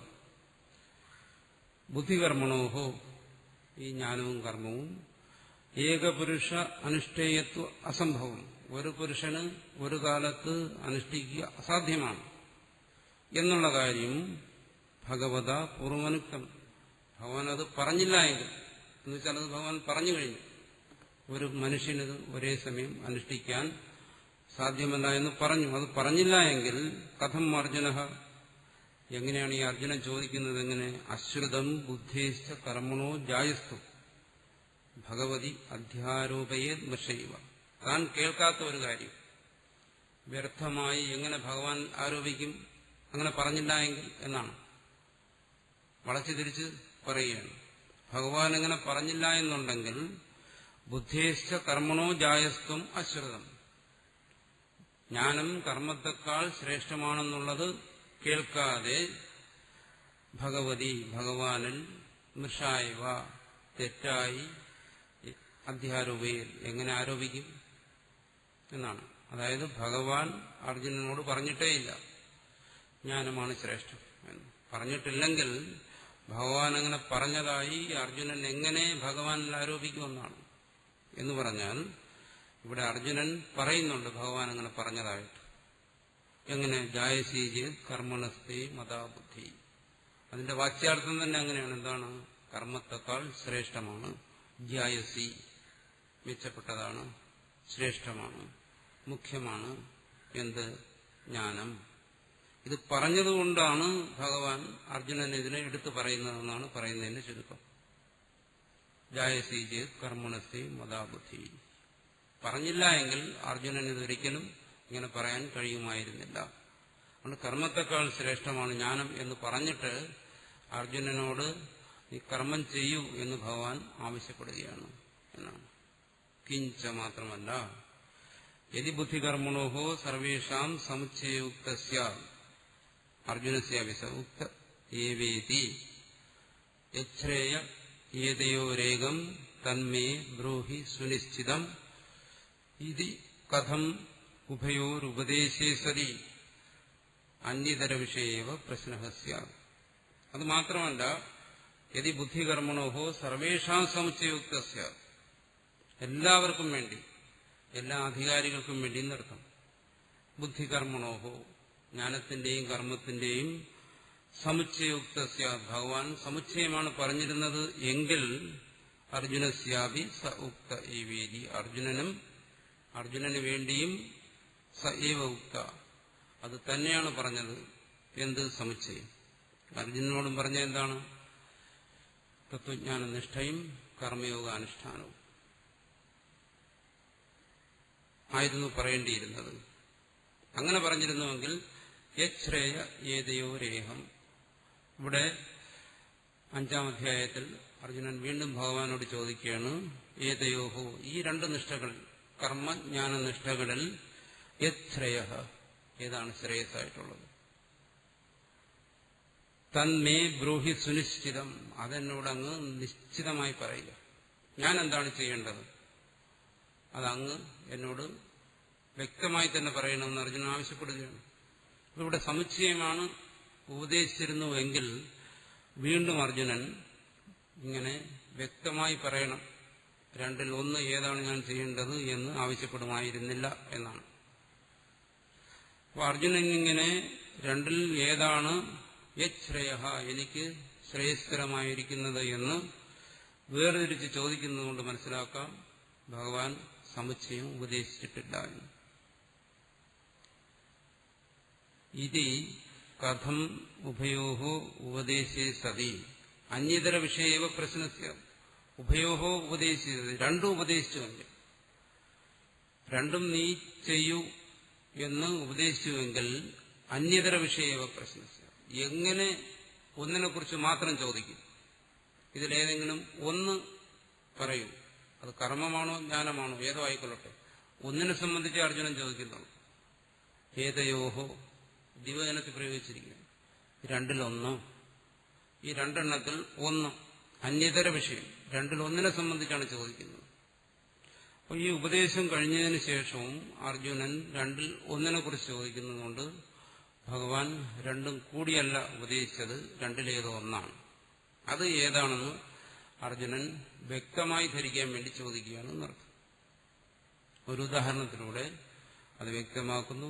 നഹി പിത്തപ്രശമാർത്ഥിനോ പിത്തപ്രശമനാർത്ഥിനോ വൈദ്യേന മധുരം ശീതം ച ഭോക്തവ്യം ഇത്യുപദിഷ്ഠേ തയോരന്യതര പിത്തപ്രശമന കാരണം ബ്രൂഹി ഇതി പ്രശ്ന സംഭവതി. ഒരു രോഗിക്ക് പിത്തം അധികരിച്ചിരിക്കുകയാണ്. അയാൾ എന്ത് ചെയ്യുന്നു? ആ പിത്തത്തെ കുറയ്ക്കാൻ ആഗ്രഹിക്കുന്നു. വാതപിത്ത കഫങ്ങൾ, അതിൽ വരുന്ന വൈഷമ്യമാണ് രോഗത്തിന് കാരണം. ഇതറിയാവുന്ന ഒരാൾ തന്നിൽ പിത്തം ദോഷം അധികരിച്ചിരിക്കുന്നു എന്ന് മനസ്സിലാക്കിയിട്ട് വൈദ്യനെ സമീപിച്ചു. അപ്പോൾ വൈദ്യൻ ഉപദേശിക്കുകയാണ് മധുരം ശീതം ച ഭോക്തവ്യം എന്ന് പറഞ്ഞു. ഈ പിത്തപ്രശമനത്തിനായി മധുരവും ശീതവുമായ പഥ്യം സ്വീകരിക്കാൻ പറഞ്ഞു. മധുരമായതും ശീതമായതും കഴിച്ചു കഴിഞ്ഞാൽ പിത്തത്തിന് പ്രശമനം വരും എന്നാണ് വൈദ്യശാസ്ത്ര സിദ്ധാന്തം. ഇവിടെ രണ്ട് കാര്യങ്ങൾ ഒരുമിച്ച് ചെയ്യാൻ പറഞ്ഞിരിക്കുകയാണ്. ഇതാണ് സമുച്ചയം. അയാൾ സേവിക്കേണ്ട പഥ്യസേവയിൽ മധുരവും ശീതവും രണ്ടും കൂടി എന്നാണ് പറഞ്ഞിരിക്കുന്നത്. അപ്പോൾ ഒരു വിവേകമുള്ള ഒരു രോഗി വൈദ്യനിൽ നിന്ന് ഇങ്ങനെ ഒരു ഉപദേശം കേട്ടുകഴിഞ്ഞാൽ അയാൾ മനസ്സിലാക്കുന്ന എന്താണ്? കേവലം മധുരം മാത്രമല്ല, കേവലം ശീതം മാത്രമല്ല പിത്തത്തെ ശമിപ്പിക്കുന്നത്, മറിച്ച് ഇത് രണ്ടും കൂടി ചേർന്നിട്ടാണ്. അപ്പൊ താൻ സേവിക്കേണ്ടത് ഇത് രണ്ടും കൂടി ചേർന്നെന്നാണ് മനസ്സിലാക്കുന്നത്. കാരണം മധുരം ശീതം ച ശബ്ദം ഉപയോഗിക്കുന്ന അതിനു വേണ്ടിയിട്ടാണ്, ഇത് രണ്ടും കൂടി ചേർത്ത്. ഇത് ഒരു വ്യക്തി ധരിച്ചു കഴിഞ്ഞാൽ വൈദ്യനിൽ നിന്നും പിന്നീട് അയാൾ തയോരന്യതര പിത്തപ്രശമന കാരണം ബ്രൂഹി എന്നൊരു ചോദ്യം അയാളിൽ നിന്നുണ്ടാകാൻ വഴിയില്ല. കാരണം വൈദ്യൻ ഉപദേശിച്ചിരിക്കുന്ന എന്താണ്? മധുരവും ശീതവും രണ്ടും ഒരുമിച്ച് സേവിക്കാൻ പറഞ്ഞു. അത് കേട്ട് കഴിഞ്ഞിട്ട് അയാൾ ചോദിക്കുകയാണ്, ഈ പിത്തത്തെ നശിപ്പിക്കുന്നതിന് മധുരമാണോ സേവിക്കേണ്ടത് അതോ ശീതമാണോ എന്നൊരു ചോദ്യം അയാൾക്ക് ഉന്നയിക്കാനുള്ള അവകാശമില്ല. കാരണം വൈദ്യൻ പറഞ്ഞപ്പോൾ മധുരം ശീതം ച എന്ന് പറഞ്ഞു കഴിഞ്ഞു. സമുച്ചയം, രണ്ട് കാര്യങ്ങൾ ഒരുമിച്ച് അയാളോട് സേവിക്കാനാണ് പറഞ്ഞത്. അത് കഴിഞ്ഞിട്ട് എന്താണ്, തയോര് അന്യതര പിത്തപ്രശമന കാരണം ബ്രൂഹി, ഇതിൽ ഏതാണ് ഈ പിത്തത്തെ നശിപ്പിക്കുന്നതിന് കാരണമായിരിക്കുന്നത് അത് ഒന്ന് പറഞ്ഞു തന്നാലും എന്ന് രണ്ടാമതൊരു ചോദ്യം ആ രോഗിയിൽ നിന്ന് വരാൻ പാടില്ല. ഇത് പ്രശ്ന ന സംഭവതി, അങ്ങനെ ഒരു പ്രശ്നം ഒരിക്കലും സംഭവിക്കത്തില്ല, ഒരു ചോദ്യം വരത്തില്ല എന്നർത്ഥം. എന്തുകൊണ്ട്? അത് സമുച്ചയം ഉപദേശിച്ചു കഴിഞ്ഞാൽ പിന്നെ ഒന്നിനെ സംബന്ധിച്ച് ഏതാണ് ആ പിത്തത്തെ നശിപ്പിക്കുന്നതിന് കാരണമായിരിക്കുന്നതെന്നൊരു ചോദ്യം വിവേകശാലിയായ ഒരുവനിൽ നിന്നും പറഞ്ഞ ഉപദേശം മനസ്സിലാക്കിയ ഒരാളിൽ നിന്നും വരത്തില്ല എന്നർത്ഥം. അതുപോലെ ജ്ഞാനകർമ്മങ്ങളുടെ ജ്ഞാനം കർമ്മച്ച എന്ന് സമുച്ചയമായിട്ടാണ് ഭഗവാൻ ഉപദേശിച്ചതെങ്കിൽ അത് മനസ്സിലാക്കിയ വിവേകശാലിയായ അർജുനനിൽ നിന്നും തിരിച്ച് ഇതിൽ ഏതാണ് എനിക്ക് ശ്രേയസ്കരമായിരിക്കുന്നത്, ഏതാണ് ഞാൻ അനുഷ്ഠിക്കേണ്ടത് എന്നൊരു ചോദ്യം വരത്തില്ല. കാരണം രണ്ടും അനുഷ്ഠിക്കാൻ പറഞ്ഞു കഴിഞ്ഞു എന്നാണ് പറയുന്നത്. വീണ്ടും ഒരു സംശയം വരികയാണ്. അഥ പക്ഷാന്തരത്തെ കാണിക്കാൻ വേണ്ടിയിട്ടുണ്ട്. ഇനി മറ്റൊരു തരത്തിൽ നമുക്ക് ചിന്തിക്കാം. എന്താണ്? അർജുനസ്യ ഭഗവതുക്ത വചന അർത്ഥ വിവേക അനവധാരണ നിമിത്ത പ്രശ്ന കൽപ്പിയത തഥാപി ഭഗവതാ പ്രശ്ന അനുരൂപം പ്രതിവചനം ദേയം മയാ ബുദ്ധികർമ്മണോ സമുച്ചയ ഉക്തഃ കിമർത്ഥം ഇത്തം ത്വം ഭ്രാന്തോസി ഇതി. ഇനി മറ്റൊന്ന് നമുക്ക് മനസ്സിലാക്കാം. എന്താണ്? അർജുനന് ഭഗവാൻ ഉപദേശിച്ച് മനസ്സിലായില്ല.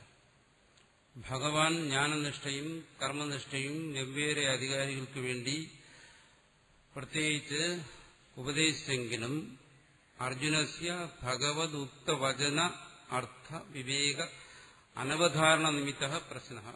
അർജുനന് ഭഗവതുക്തവചനം, ഭഗവാൻ ഉപദേശിച്ചതായ ആ വചനത്തിന്റെ അർത്ഥത്തെ വിവേചിച്ച് അറിയുന്നതിനുള്ള അനവധാരണം, ഏകാഗ്രത ഇല്ലാത്തത് കൊണ്ട് ഭഗവാൻ പറഞ്ഞ അർത്ഥത്തെ വേർതിരിച്ച് അറിയുന്നതിനുള്ള മനസ്സാന്നിധ്യം ആ യുദ്ധരംഗത്ത് അർജുനന് നഷ്ടപ്പെട്ട് അതുകൊണ്ട് പ്രശ്ന കൽപ്പിയത്. അതുകൊണ്ട് ഇങ്ങനെ ചോദിക്കുകയാണ്. അതായത് ഭഗവാൻ പറഞ്ഞ എന്തായിരുന്നു? സമുച്ചയം തന്നെ. അങ്ങനെ നമുക്ക് ചിന്തിക്കാം. ആ സമുച്ചയം അർജുനന് മനസ്സിലായി. മനസ്സിലാക്കാത്തതുകൊണ്ട് അർജുനൻ ചോദിക്കുകയാണ്, ഈ രണ്ടെണ്ണത്തിൽ ഏതാണ് ഞാൻ അനുഷ്ഠിക്കേണ്ടതെന്ന്. അങ്ങനെ ആയാലോ? പറയുന്നു തഥാപി. ശരി, അങ്ങനെ കരുതിക്കോളൂ. ഭഗവത പ്രശ്ന അനുരൂപം പ്രതിവചനം ദേയം. അങ്ങനെയാണെങ്കിൽ ഭഗവാന്റെ മറുപടി ഈ തരത്തിലായിരിക്കുകയില്ല, മറിച്ച് അർജുനന്റെ ചോദ്യത്തിന് പ്രശ്ന അനുരൂപം, ആ ചോദ്യത്തിന് അനുരൂപമായിരുന്നേനെ. എങ്ങനെ മറുപടി പറഞ്ഞനെ? പ്രതിവചനം ദേയം. ഭഗവാൻ ഇങ്ങനെ ആയിരിക്കും മറുപടി പറയുന്നത്. എങ്ങനെ? മയാ ബുദ്ധികർമ്മണോ സമുച്ചയ ഉക്ത. ഞാൻ ജ്ഞാനകർമ്മങ്ങളുടെ സമുച്ചയമാണ് നിന്നോട് പറഞ്ഞത്. എപ്പോ? അർജുനൻ ചോദിക്കുകയാണ്, യശ്രേയ ഏതയോരേഹം ഏകം തന്മേ ബ്രൂഹി സുനിശ്ചിതം എന്ന് 5-ാം അധ്യായത്തിൽ ചോദിക്കുന്നുണ്ട്. ഇതിൽ ഏതാണ് ശ്രേയസ്കരമായിരിക്കുന്നത് അങ്ങ് എന്നോട് വ്യക്തമായി പറയണം എന്ന് അർജുനൻ ചോദിച്ചു കഴിയുമ്പോൾ അതിന് മറുപടി, അർജുനൻ ഇതുവരെ ഭഗവാൻ പറഞ്ഞതൊന്നും മനസ്സിലാക്കാതെയാണ് ഈ ചോദ്യം ചോദിച്ചതെങ്കിൽ ഭഗവാൻ ഇങ്ങനെ മറുപടി പറഞ്ഞേനെന്നാണ്. അങ്ങനെ പറഞ്ഞിട്ടില്ല, ഇങ്ങനെയായിരുന്നു പറയേണ്ടിയിരുന്നത്. എന്താണ്? ബുദ്ധികർമ്മണോ സമുച്ചയുക്ത. ഞാൻ നിന്നോട് പറഞ്ഞത് ജ്ഞാനകർമ്മ സമുച്ചയമാണ്, ജ്ഞാനകർമ്മങ്ങളുടെ സമുച്ചയമാണ് പറഞ്ഞത്. കിമർത്ഥം ഇത്തം ത്വം ഭ്രാന്തോസി. കിമർത്ഥം, എന്തുകൊണ്ട്, ഇത്തം ഇപ്രകാരം നീ ഭ്രാന്തനായി എന്ന് പറഞ്ഞാൽ നീ വിവേകശൂന്യനായി തീർന്നു. ഞാൻ നിന്നോട് സമുച്ചയമാണല്ലോ പറഞ്ഞത്.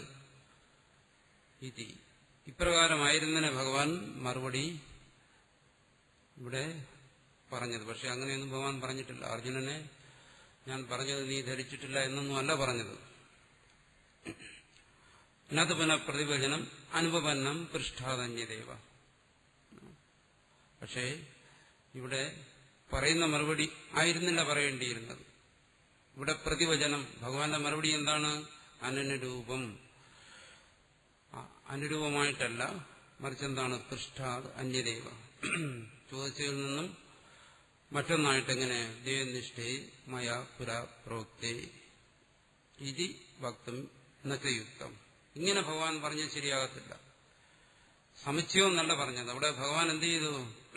അവിടെ പറഞ്ഞു ദേവനിഷ്ഠേ മയാ പുരാ പ്രോക്തേ. നിന്നോട് ഞാൻ 2 നിഷ്ഠയാണ് പറഞ്ഞത്. ഇവിടെ പറയുന്നുണ്ട്. അത് 3-ാം അധ്യായത്തിൽ പറയുന്നുണ്ട്. ഈ 2-ാം അധ്യായത്തിൽ ഈ കാര്യങ്ങളെല്ലാം വിശദമായി ചർച്ച ചെയ്തതിന് ശേഷം 3-ാം അധ്യായത്തിൽ വീണ്ടും പറയുന്നത് നിന്നോട് ഞാൻ 2 നിഷ്ഠകളാണ് പറഞ്ഞത്. ജായസീരേ കർമ്മണസ്തേർ മതാബുദ്ധർ എന്ന് അർജുനൻ ചോദിക്കുമ്പോൾ അവിടെ വ്യക്തമായി മറുപടി പറയുന്നുണ്ട്. ദേവ് നിഷ്ഠേ മയാ പുരാ പ്രോക്തേ. നിന്നോട് ഞാൻ 2 നിഷ്ഠകളാണ് പറഞ്ഞത്. അല്ലാതെ നിന്നോട് സമുച്ചയമായി ജ്ഞാനകർമ്മങ്ങൾ ഞാൻ പറഞ്ഞു, നീ അത് മനസ്സിലാക്കിയില്ല, നിനക്ക് തെറ്റുപറ്റിയിരിക്കുകയാണ് എന്നൊന്നും അല്ല പറയുന്നത്. അതുകൊണ്ടെന്താണ്? അർജുനൻ ഭഗവാന്റെ ഉപദേശങ്ങൾ ശരിയായി ധരിക്കാതെ ഭഗവാനോട് വീണ്ടും ചോദ്യം ചോദിക്കുകയാണ്. ജായസീജേ കർമ്മണസ്ഥേ എന്ന് കരുതുന്നതും ശരിയല്ല. അതുകൊണ്ടെന്നാണ് തന്റെ സിദ്ധാന്തത്തെ ഒന്നുകൂടി ഉറപ്പിക്കുകയാണ്. നാ വിസ്മാർത്തേനൈവ കർമ്മണ ബുദ്ധേഹേ സമുച്ചയേ അഭിപ്രേതേ വിഭാഗവചനാദി സർവം ഉപപന്നം. അതുകൊണ്ടെന്താണ്? സ്മാർത്ഥ കർമ്മവുമായിട്ടും ബുദ്ധിയുടെ സമുച്ചയം ഭഗവാന് താല്പര്യമില്ല. അങ്ങനെ താല്പര്യം ഉണ്ടായിരുന്നെങ്കിൽ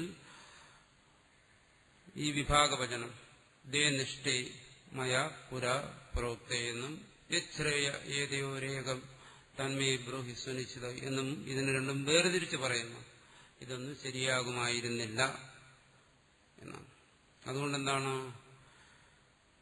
ശ്രോതമോ സ്മാർത്ഥവുമായ ശ്രുതിയിൽ വിധിച്ചിട്ടുള്ളതോ സ്മൃതിയിൽ വിശദീകരിക്കുന്നതോ ആയ ഒരു കർമ്മങ്ങളുമായിട്ടും ഈ പറയുന്ന തത്വജ്ഞാനത്തെ നിങ്ങൾക്ക് യോജിപ്പിക്കാൻ കഴിയത്തില്ല. അത് മാത്രമല്ല, എന്താണ്? കിഞ്ച ക്ഷത്രിയസ്യ യുദ്ധം സ്മാർത്ഥം കർമ്മ സ്വധർമ്മ ഇതി ജാനതഃ തത്കിം കർമ്മണി ഘോരേ മാം നിയോജയസി ഇതി ഉപാലംബോ അനുപന്നഃ. അത് മാത്രമല്ല, എന്താണ്? അർജുനൻ ഇവിടെ ഭഗവാനെ കുറ്റപ്പെടുത്തുകയാണ്. ഉപാലംബം കുറ്റപ്പെടുത്തുകയാണ്. അത് ശരിയാകത്തില്ല. എങ്ങനെ? തത്കിം കർമ്മണി ഘോരേ മാം. ആ ഘോരമായ കർമ്മത്തിൽ അങ്ങ് എന്നെ എന്തിനു നിയോഗിക്കുന്നു, പ്രേരിപ്പിക്കുന്നു? 3-ാം അധ്യായത്തിൽ. എങ്ങനെ? ക്ഷത്രിയസ്യ യുദ്ധം ധർമ്മ സ്മാർത്ഥം കർമ്മ സ്വധർമ്മ ഇത് ജാനത. ഇതാ ക്ഷത്രിയനറിയാം. യുദ്ധം എന്ന് പറയുന്ന കർമ്മം ഇത് സ്മാർത്ഥമാണ്, ഇത് സ്വധർമ്മമാണ് എന്നെല്ലാം അറിയുന്ന ഈ അർജുനൻ ഭഗവാനോട് എന്തിനാ പറയുന്നത്? അങ്ങ് എന്തിനാണ് കർമ്മത്തെ എന്നെ നിയോഗിക്കുന്നതെന്ന്? എന്ന് പറഞ്ഞാൽ ഭഗവാൻ നേരത്തെ സമുച്ചയമാണ് പറഞ്ഞിരുന്നുവെങ്കിൽ അങ്ങ് എന്നെ എന്തിന് കർമ്മത്തിൽ നിയോഗിക്കുന്നു എന്ന് അർജുനൻ ചോദിക്കാൻ കഴിയുമായിരുന്നില്ല. അതുകൊണ്ട് താൻ പറഞ്ഞു വന്ന വിഷയത്തെ ഇവിടെ ഉപസംഹരിക്കുകയാണ്. തസ്മാ ഗീതാശാസ്ത്രേ ഈശൻ മാത്രേണാഭി ശ്രൗതേന സ്മാർത്ഥേന വാ കർമ്മണ ആത്മജ്ഞാനസ്യ സമുച്ചയോ ന കേനചിത് ദർശയിതും ശക്യഃ. അതുകൊണ്ടെന്താണ്? തസ്മാത് ഗീതാശാസ്ത്രേ, ഗീതാശാസ്ത്രത്തിൽ ഈശൻ മാത്രേണാഭി ലേശം പോലും ശ്രൗതേന സ്മാർത്ഥേനവാ കർമ്മണ, ശ്രൗതമോ സ്മാർത്ഥവുമായിട്ടുള്ള കർമ്മവും ആത്മജ്ഞാനവുമായിട്ട് സമുച്ചയം കേനചിത് ദർശയിതും ശക്യം. ഒരാൾക്കും തന്നെ അതിനെ ദർശിപ്പിക്കാൻ, കാണിച്ചു തരാൻ സാധ്യമല്ല എന്നാണ്. എന്ന് പറഞ്ഞ് പൂർവ്വ വ്യാഖ്യാതാക്കളെ ഇവിടെ വ്യാഖ്യാനത്തെ പൂർണ്ണമായും നിഷേധിച്ചിരിക്കുകയാണ് എന്നർത്ഥം. എന്ന് പറയുമ്പോൾ ഇവിടെ ഈ ഒരു വാദത്തെ ഇവിടെ കൊണ്ടുവന്ന് ഇത്രയും വിശദമായി ചർച്ച ചെയ്യേണ്ടി വരുന്ന എന്തുകൊണ്ട്? ഒന്ന്, ഇത്തരത്തിൽ ഗീതയെ മുമ്പ് ഉള്ള വ്യാഖ്യാതാക്കൾ വ്യാഖ്യാനിച്ചിരുന്നു. രണ്ടാമതായി വരുന്നതാണ് മുഖ്യം. മുമ്പ് ഉള്ള വ്യാഖ്യാതാക്കൾ ഈ ഗീതയിൽ നിന്നും വെളിപ്പെടുത്തിയ ആത്മതത്വം അതല്ല ആചാര്യസ്വാമികൾ ഇവിടെ വെളിപ്പെടുത്തുന്നത്. ആചാര്യസ്വാമികൾ വെളിപ്പെടുത്തുന്ന ആത്മതത്വം, അദ്വൈതജ്ഞാനം അതല്ല മുമ്പുള്ളവർ ഇവിടെ വെളിപ്പെടുത്തിയിരുന്നു. അപ്പൊ അവർ വെളിപ്പെടുത്തിയ ആത്മതത്വവും കർമാനുഷ്ഠാനവും യോജിച്ചു പോകും ഒരേ സമയം. പക്ഷേ ആചാര്യസ്വാമികൾ ഗീതയിൽ കണ്ടെത്തിയ ആത്മതത്വം അത് കർമ്മത്തിനോട് യോജിക്കുന്നതല്ല. അപ്പൊ താൻ കണ്ടെത്തിയതായ ആ ആത്മതത്വത്തെ അതും പാരമ്പര്യവും മറ്റുമുണ്ട്, എന്നാലും അത് സംശയ ഭ്രമരഹിതമായി ഇവിടെ ആചാര്യസ്വാമികൾ പ്രഖ്യാപിക്കുന്ന അവതരിപ്പിക്കുന്ന ആ ആത്മതത്വം അതിനെ ഗ്രഹിക്കുന്ന ഒരുവന് വ്യക്തമായി മനസ്സിലാക്കാൻ വേണ്ടിയാണ് അവിടെ ഈ കർമ്മസമുച്ചയം സാധ്യമല്ല എന്ന് മനസ്സിലാക്കിക്കുന്നതിന് വേണ്ടിയിട്ടാണ്. ഇനി ഇതിൽ തന്നെ സ്വാഭാവികമായി വരാമെന്നുള്ള മറ്റു ചില കാര്യങ്ങൾ ഇവിടെ വെളിപ്പെടുത്തുകയാണ്. യസ്യതു അജ്ഞാന രാഗാദിദോഷതോ വാ കർമ്മണി പ്രവൃത്തസ്യ യജ്ഞേന ദാനേന തപസാ വാ വിശുദ്ധസത്വസ്യ ജ്ഞാനം ഉത്പന്നം പരമാർത്ഥതത്വവിഷയം ഏകമേവ ഇദം സർവം ബ്രഹ്മ അകർത്തൃച ഇതി തസ്യ കർമ്മണി കർമ്മപ്രയോജനേ ച നിവൃത്തേവി ലോകസംഗ്രഹാർത്ഥം യത്നപൂർവം യഥാ പ്രവൃത്തഃ തഥൈവ കർമ്മണി പ്രവൃത്തസ്യ യത് പ്രവൃത്തിരൂപം ദൃശ്യതേ ന തത് കർമ്മ യേന ബുദ്ധിഃ സമുച്ചയഃ സ്യാത്. നേരത്തെ ചോദിച്ച ചോദ്യത്തിന് സമാധാനമുണ്ട് പറയുന്നത്. യസ്യതു ഒരു വ്യക്തി, ഒരു ജീവൻ, അജ്ഞാനാത് രാഗാദിദോഷതോ വാ കർമ്മണി പ്രവൃത്തസ്യ, അജ്ഞാനം കൊണ്ട് അല്ലെങ്കിൽ രാഗാദിദോഷങ്ങളെ കൊണ്ട് അയാൾ കർമ്മത്തിൽ പ്രവർത്തിച്ചു, കർമ്മത്തിലേക്ക് അയാൾ പ്രവർത്തിച്ചു പോയി. അതിനും പറയുന്ന കാരണം നോക്കുക. കർമ്മത്തിൽ പ്രവർത്തിക്കുന്നത് നമ്മൾ പറയുന്നത് എന്താണ്? കർമ്മത്തിൽ പ്രവർത്തിക്കുന്നത് നമ്മുടെ ഇച്ഛയെ മാത്രം ആശ്രയിച്ചിട്ടെന്നാണ് നമ്മൾ കരുതുന്നത്. കർമ്മത്യാഗത്തെക്കുറിച്ച് നമ്മൾ കരുതുന്നത് അങ്ങനെയാണ്. എന്താണ്? അത് തന്റെ ഒരു ജീവന്റെ ഇച്ഛയെ മാത്രം അവലംബിച്ചുകൊണ്ടാണ് കർമ്മത്തെ ത്യജിക്കുന്നതെന്നാണ്. പക്ഷെ അങ്ങനെയല്ല. ബോധപൂർവമായിട്ടുള്ള ഇച്ഛയെ മാത്രം ആശ്രയിച്ചിട്ടല്ല. മനസ്സെന്താണ്? അജ്ഞാനം അതിനൊരു കാരണമാണ്. രാഗാദിദോഷതോവാ, പ്രകടമായിരിക്കുന്ന രാഗാദിദോഷങ്ങളും സംസ്കാര രൂപത്തിൽ അന്ധക്കരണത്തിൽ ഒളിഞ്ഞുകിടക്കുന്ന രാഗാദിദോഷങ്ങളും, ഇതെല്ലാമാണ് ഒരു ജീവനെ കർമ്മത്തിലേക്ക് പ്രേരിപ്പിക്കുന്നത്. അങ്ങനെ ഒരുവൻ എന്തായാലും കർമ്മത്തിലേക്ക് പ്രവർത്തിച്ചു. അവിടെ എന്ത് ചെയ്തു? യജ്ഞേന ദാനേന തപസാവ വിശുദ്ധ സത്വസ്യ. ഇത് യജ്ഞദാന തപസ്സുകളെല്ലാം ചിത്തശുദ്ധിക്ക് കാരണമാണ്. 18-ാം അധ്യായത്തിൽ പറയും ത്യാജ്യം, അതൊന്നും ഉപേക്ഷിക്കരുത് എന്ന് പറയും. അപ്പൊ അത്തരം കർമ്മങ്ങൾ ഇത് പറയുന്ന ആർക്ക് വേണ്ടിയിട്ട്? വൈദികമായ സ്മാർത്ഥമായ വിധികൾക്കനുസരിച്ച് അത്തരം നിഷ്ഠയിൽ വർണ്ണ ആശ്രമ നിയമങ്ങൾക്കനുസരിച്ച് ജീവിച്ചിരുന്നവരെ ഉദ്ദേശിച്ച് പറയുകയാണ് യജ്ഞദാന തപസ്സുകൾ. അങ്ങനെയുള്ള കർമ്മങ്ങൾ ഒരുവൻ അനുഷ്ഠിച്ച് അവന് കാമനയുണ്ടായിരുന്നു. പക്ഷെ അവനെന്ത് ചെയ്തു? കർമ്മത്തെ കർമ്മയോഗമാക്കി അനുഷ്ഠിച്ച് വിശുദ്ധ സത്വസ്യ, അയാൾക്ക് ചിത്തശുദ്ധി ഉണ്ടായി. അയാൾക്കെന്ത് ചെയ്തു? ജ്ഞാനം ഉത്പന്നം പരമാർത്ഥ തത്വവിഷയം. പരമാർത്ഥ തത്വത്തെ സംബന്ധിച്ചുള്ള, അതായത് ആത്മാവിന്റെ യഥാർത്ഥ സ്വരൂപത്തെക്കുറിച്ചുള്ള, ഈശ്വര തത്വത്തെക്കുറിച്ചുള്ള ജ്ഞാനം അയാളിൽ ഉണ്ടായി ഒരു ജീവനിൽ. എങ്ങനെ? എന്താണ് ആ ജ്ഞാനത്തിന്റെ സ്വരൂപം? ഏകമേവ ഇദം സർവം ബ്രഹ്മ അകർത്തൃച്ച, അതാണ് അയാൾക്കുണ്ടായ ജ്ഞാനം. സർവം കൽവിദം ബ്രഹ്മ, ഏകമേവ ഇദം സർവം ബ്രഹ്മ, ഏകമേവ ബ്രഹ്മ, ഈ കാണുന്ന സർവവും ആ പരമാത്മാവ് തന്നെ. അകർത്തൃച്ച, അജ്ഞാനം നശിച്ച് മനസ്സിലായി അത് അകർത്താവുമാണ്. തസ്യ കർമ്മണി കർമ്മപ്രയോജനേച നിവൃത്തേവി, അയാളിൽ നിന്നെന്താണ്? കർമ്മം നിവർത്തിച്ചു, തത്വത്തിൽ നിവർത്തിച്ചു എന്നർത്ഥം. എന്നുവെച്ചാൽ ബാഹ്യമായി അയാൾ കർമ്മത്തെ മാറ്റിവെച്ചിട്ട്, പക്ഷെ കർമ്മം അയാളിൽ നിന്ന് ഇല്ലാതെയായി. അഹന്തയും മമതയും രാഗദോഷങ്ങളും അജ്ഞാനവും ഉള്ളിടത്തെ കർമ്മത്തിന് നിലനിൽപ്പുള്ളൂ. കർമ്മയോഗത്തിനും അവിടെയാണ് നിലനിൽപ്പ്. ഇവിടെ എന്ത് ചെയ്തു? കർമ്മം നിവർത്തിച്ചു, കർമ്മപ്രയോജനേച്ച നിവൃത്തി. അങ്ങനെ ഏത് പറയാണ്? എന്തുകൊണ്ട് കർമ്മപ്രയോജനവും നിവർത്തിച്ചു? ഇവിടെയും നേരത്തെ ചോദിച്ച ചോദ്യത്തിന് ഉത്തരവുണ്ട്. കർമ്മത്തിന്റെ പ്രയോജനം ഇല്ലാതായി കഴിഞ്ഞാൽ അവിടെ കർമ്മത്തെ ഉപേക്ഷിക്കേണ്ട ആവശ്യമില്ല, മറിച്ച് കർമ്മം സ്വയം തന്നെ പിൻവാങ്ങിക്കോളും. കർമ്മപ്രയോജനം അതും അയാൾക്ക് സിദ്ധമായി കഴിഞ്ഞു. അങ്ങനെ ഒരവസ്ഥയിൽ അയാൾക്ക് ജ്ഞാനം ഉത്പന്നമായ സമയത്ത് ജനകനും മറ്റും ലോകസംഗ്രഹാർത്ഥം, ലോകസംഗ്രഹത്തിന് വേണ്ടിയിട്ട്, ലോകത്തിന്റെ യോഗക്ഷേമങ്ങൾക്ക് വേണ്ടി. കാരണം പറഞ്ഞിട്ടുണ്ടല്ലോ യോഗക്ഷേമം മഹാമ്യഹം. അപ്പൊ ലോകത്തിന്റെ യോഗക്ഷേമങ്ങൾക്ക് വേണ്ടി യത്നപൂർവം ഒരജ്ഞാനിയെപ്പോലെ പരിശ്രമപൂർവ്വം, അജ്ഞാനിയായിട്ടല്ല, അതുകൊണ്ടാണ് പറഞ്ഞു അജ്ഞാനിയെപ്പോലെ അയാളും എന്ത് ചെയ്യുന്നു, ആലോചിച്ച് ചിന്തിച്ച് പരിശ്രമപൂർവം യഥാപ്രവൃത്ത അയാളും പ്രവർത്തിച്ചുകൊണ്ടിരിക്കുന്നു ലോകസംഗ്രഹ പ്രവൃത്തികളിൽ. മുമ്പ് അജ്ഞാനി എങ്ങനെയാണോ യത്നപൂർവ്വം പ്രവർത്തിച്ചത് അതുപോലെ. അതാണ് യത്നപൂർവം യഥാപ്രവൃത്ത. മുമ്പ് അജ്ഞാനാവസ്ഥയിൽ യത്നപൂർവം പ്രയത്നപൂർവകമായി എങ്ങനെയാണോ അയാൾ പ്രവർത്തിച്ചുകൊണ്ടിരിക്കുന്നത്, തഥൈവ കർമ്മണി പ്രവൃത്തി, അതേപോലെ തന്നെ യത്നപൂർവമായി അയാൾ കർമ്മത്തിൽ പ്രവർത്തിച്ചുകൊണ്ടിരിക്കുന്നു.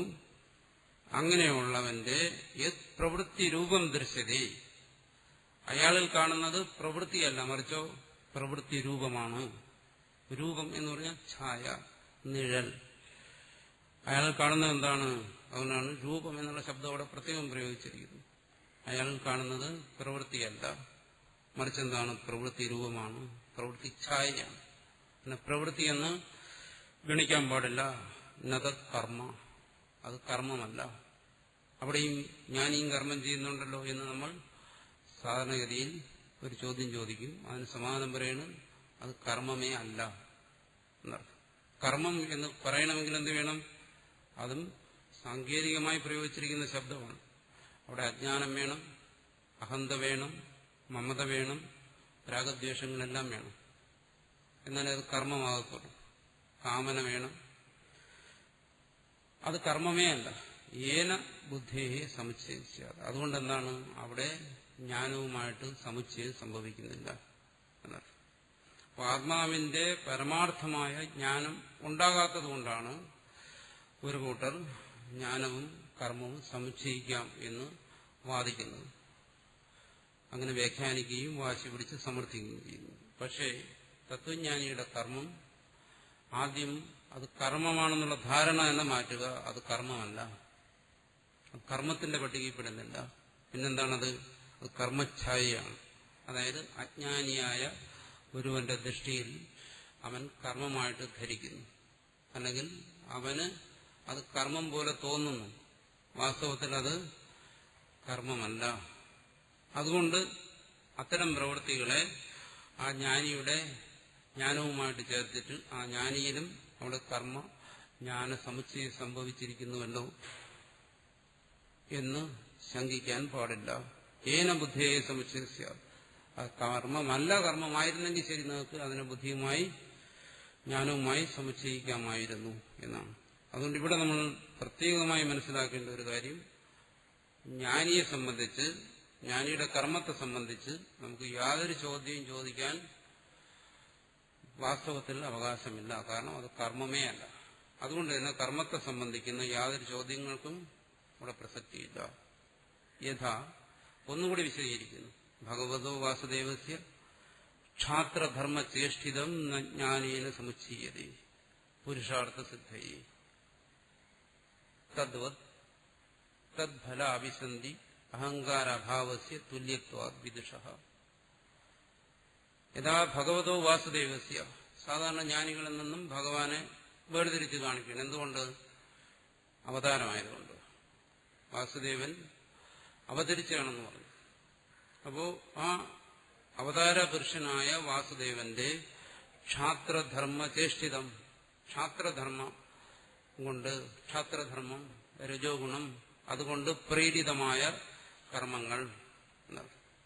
സ്വേച്ഛയാ തന്നെ പറഞ്ഞല്ലോ, വൈഷ്ണവിയും മായാം സ്വാം സ്വീകൃത്യ, തന്റെ വൈഷ്ണവിയായിരിക്കുന്ന മായയെ സ്വീകരിച്ച് അതിലെ രജോ ഗുണത്തെ സ്വീകരിച്ചുകൊണ്ട് രാജ്യഭരണം, യുദ്ധം, പ്രജാപരിപാലനം തുടങ്ങി അനേക അവതാര ലീലകൾ ചെയ്തത് ജ്ഞാനേന സമുച്ചയതേ, അതിനെയൊന്നും തത്വജ്ഞാനവുമായിട്ട് സമുച്ചയിക്കരുത്. തത്വജ്ഞാനവും അതും ആയിട്ട് സമുച്ചയിക്കരുത്. എന്തുകൊണ്ട്? എങ്ങനെ? പുരുഷാർത്ഥ സിദ്ധയെ, ഇതെല്ലാം ഭഗവാൻ പുരുഷാർത്ഥ സിദ്ധിക്ക് വേണ്ടി അനുഷ്ഠിച്ചതാണ്. അതുകൊണ്ട് പുരുഷാർത്ഥ സിദ്ധിക്ക് വേണ്ടി, പുരുഷാർത്ഥം മുഖ്യ പുരുഷാർത്ഥം, പരമപുരുഷാർത്ഥം മോക്ഷം അതിന്റെ സിദ്ധിക്ക് വേണ്ടി ഭഗവാൻ ചെയ്തതുകൊണ്ട് ഞാനും ചെയ്യാം എന്നാരും കരുതരുത്. പുരുഷാർത്ഥ സിദ്ധിക്ക് വേണ്ടി ജ്ഞാനകർമ്മത്തെ സമുച്ചയിക്കരുത്. എന്തുകൊണ്ട്? തദ്ഫലാഭിസന്ധി അഹങ്കാര അഭാവസ്യ തുല്യത്വാദ് വിദുഷ.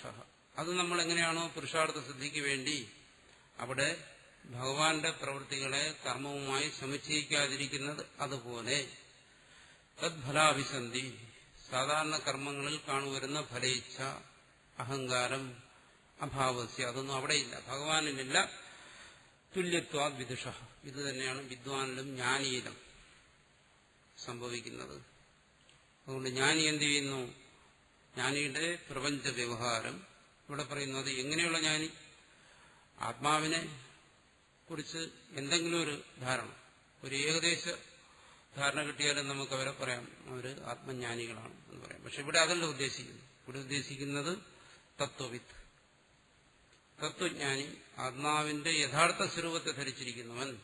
അങ്ങനെ ധരിച്ചിരിക്കുന്ന ഒരു ജ്ഞാനി അയാളുടെ പ്രപഞ്ച വ്യവഹാരത്തിൽ ഈ പ്രപഞ്ച വ്യവഹാരമെല്ലാം, പ്രപഞ്ച പ്രവൃത്തികളെല്ലാം ഇതിനെ സ്വപ്നതുല്യമായി കണ്ടുകൊണ്ട്, ഇതിൽ യാതൊരു തരത്തിലുള്ള സത്യത്വ ബുദ്ധിയുമില്ലാതെ, എങ്ങനെയാണോ ഒരാൾ സ്വപ്നത്തിൽ നിന്നും ജാഗ്രതയിലേക്ക് ഉണർന്നതിന് ശേഷം സ്വപ്നത്തെ സ്മരിക്കുമ്പോൾ അയാൾക്ക് സ്വപ്നത്തെക്കുറിച്ച് മിഥ്യാത്വ ബുദ്ധി തോന്നും, ആ സ്വപ്നം സത്യമല്ല എന്ന് ജാഗ്രതയിലിരുന്നു കൊണ്ട് ഒരാൾ സ്വപ്നത്തെ സ്മരിക്കുന്നത്, അതുപോലെ പ്രത്യക്ഷമായി കാണുന്ന ഈ ജാഗ്രതത്തിനെ കണ്ടുകൊണ്ടിരിക്കെ തന്നെ ഇത് സത്യമല്ല, ഇത് സ്വപ്ന സദൃശമാണ് എന്ന് അനുഭവിച്ചുകൊണ്ടിരിക്കുന്ന ഒരു തത്വജ്ഞാനി, അതിനടുത്ത് പറയുന്നത് തത്വവിത്തോ.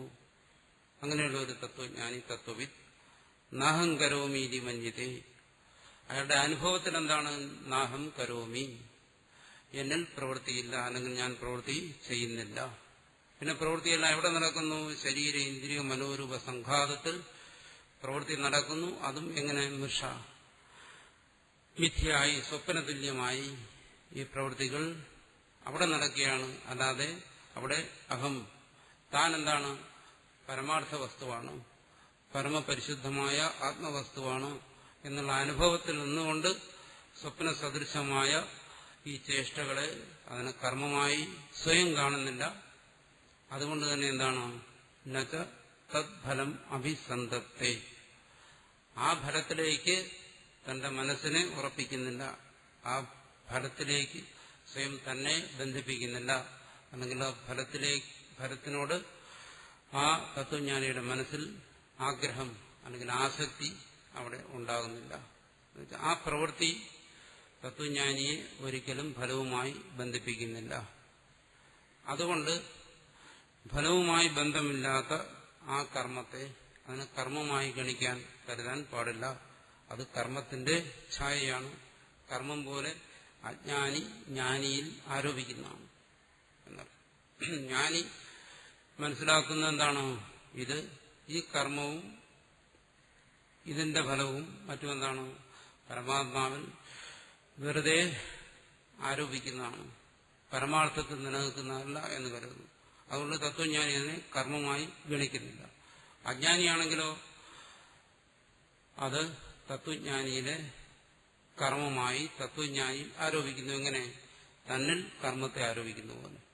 അജ്ഞാനി അജ്ഞാനം കൊണ്ട്, രാഗദ്വേഷാദികൾ കൊണ്ട് ശരീര ഇന്ദ്രിയ മനോബുദ്ധികളിൽ നടക്കുന്ന വ്യാപാരത്തെ, കർമ്മത്തെ തന്നിൽ ആരോപിക്കുന്നു. അയാളിൽ കർമ്മവാസനയുണ്ട്.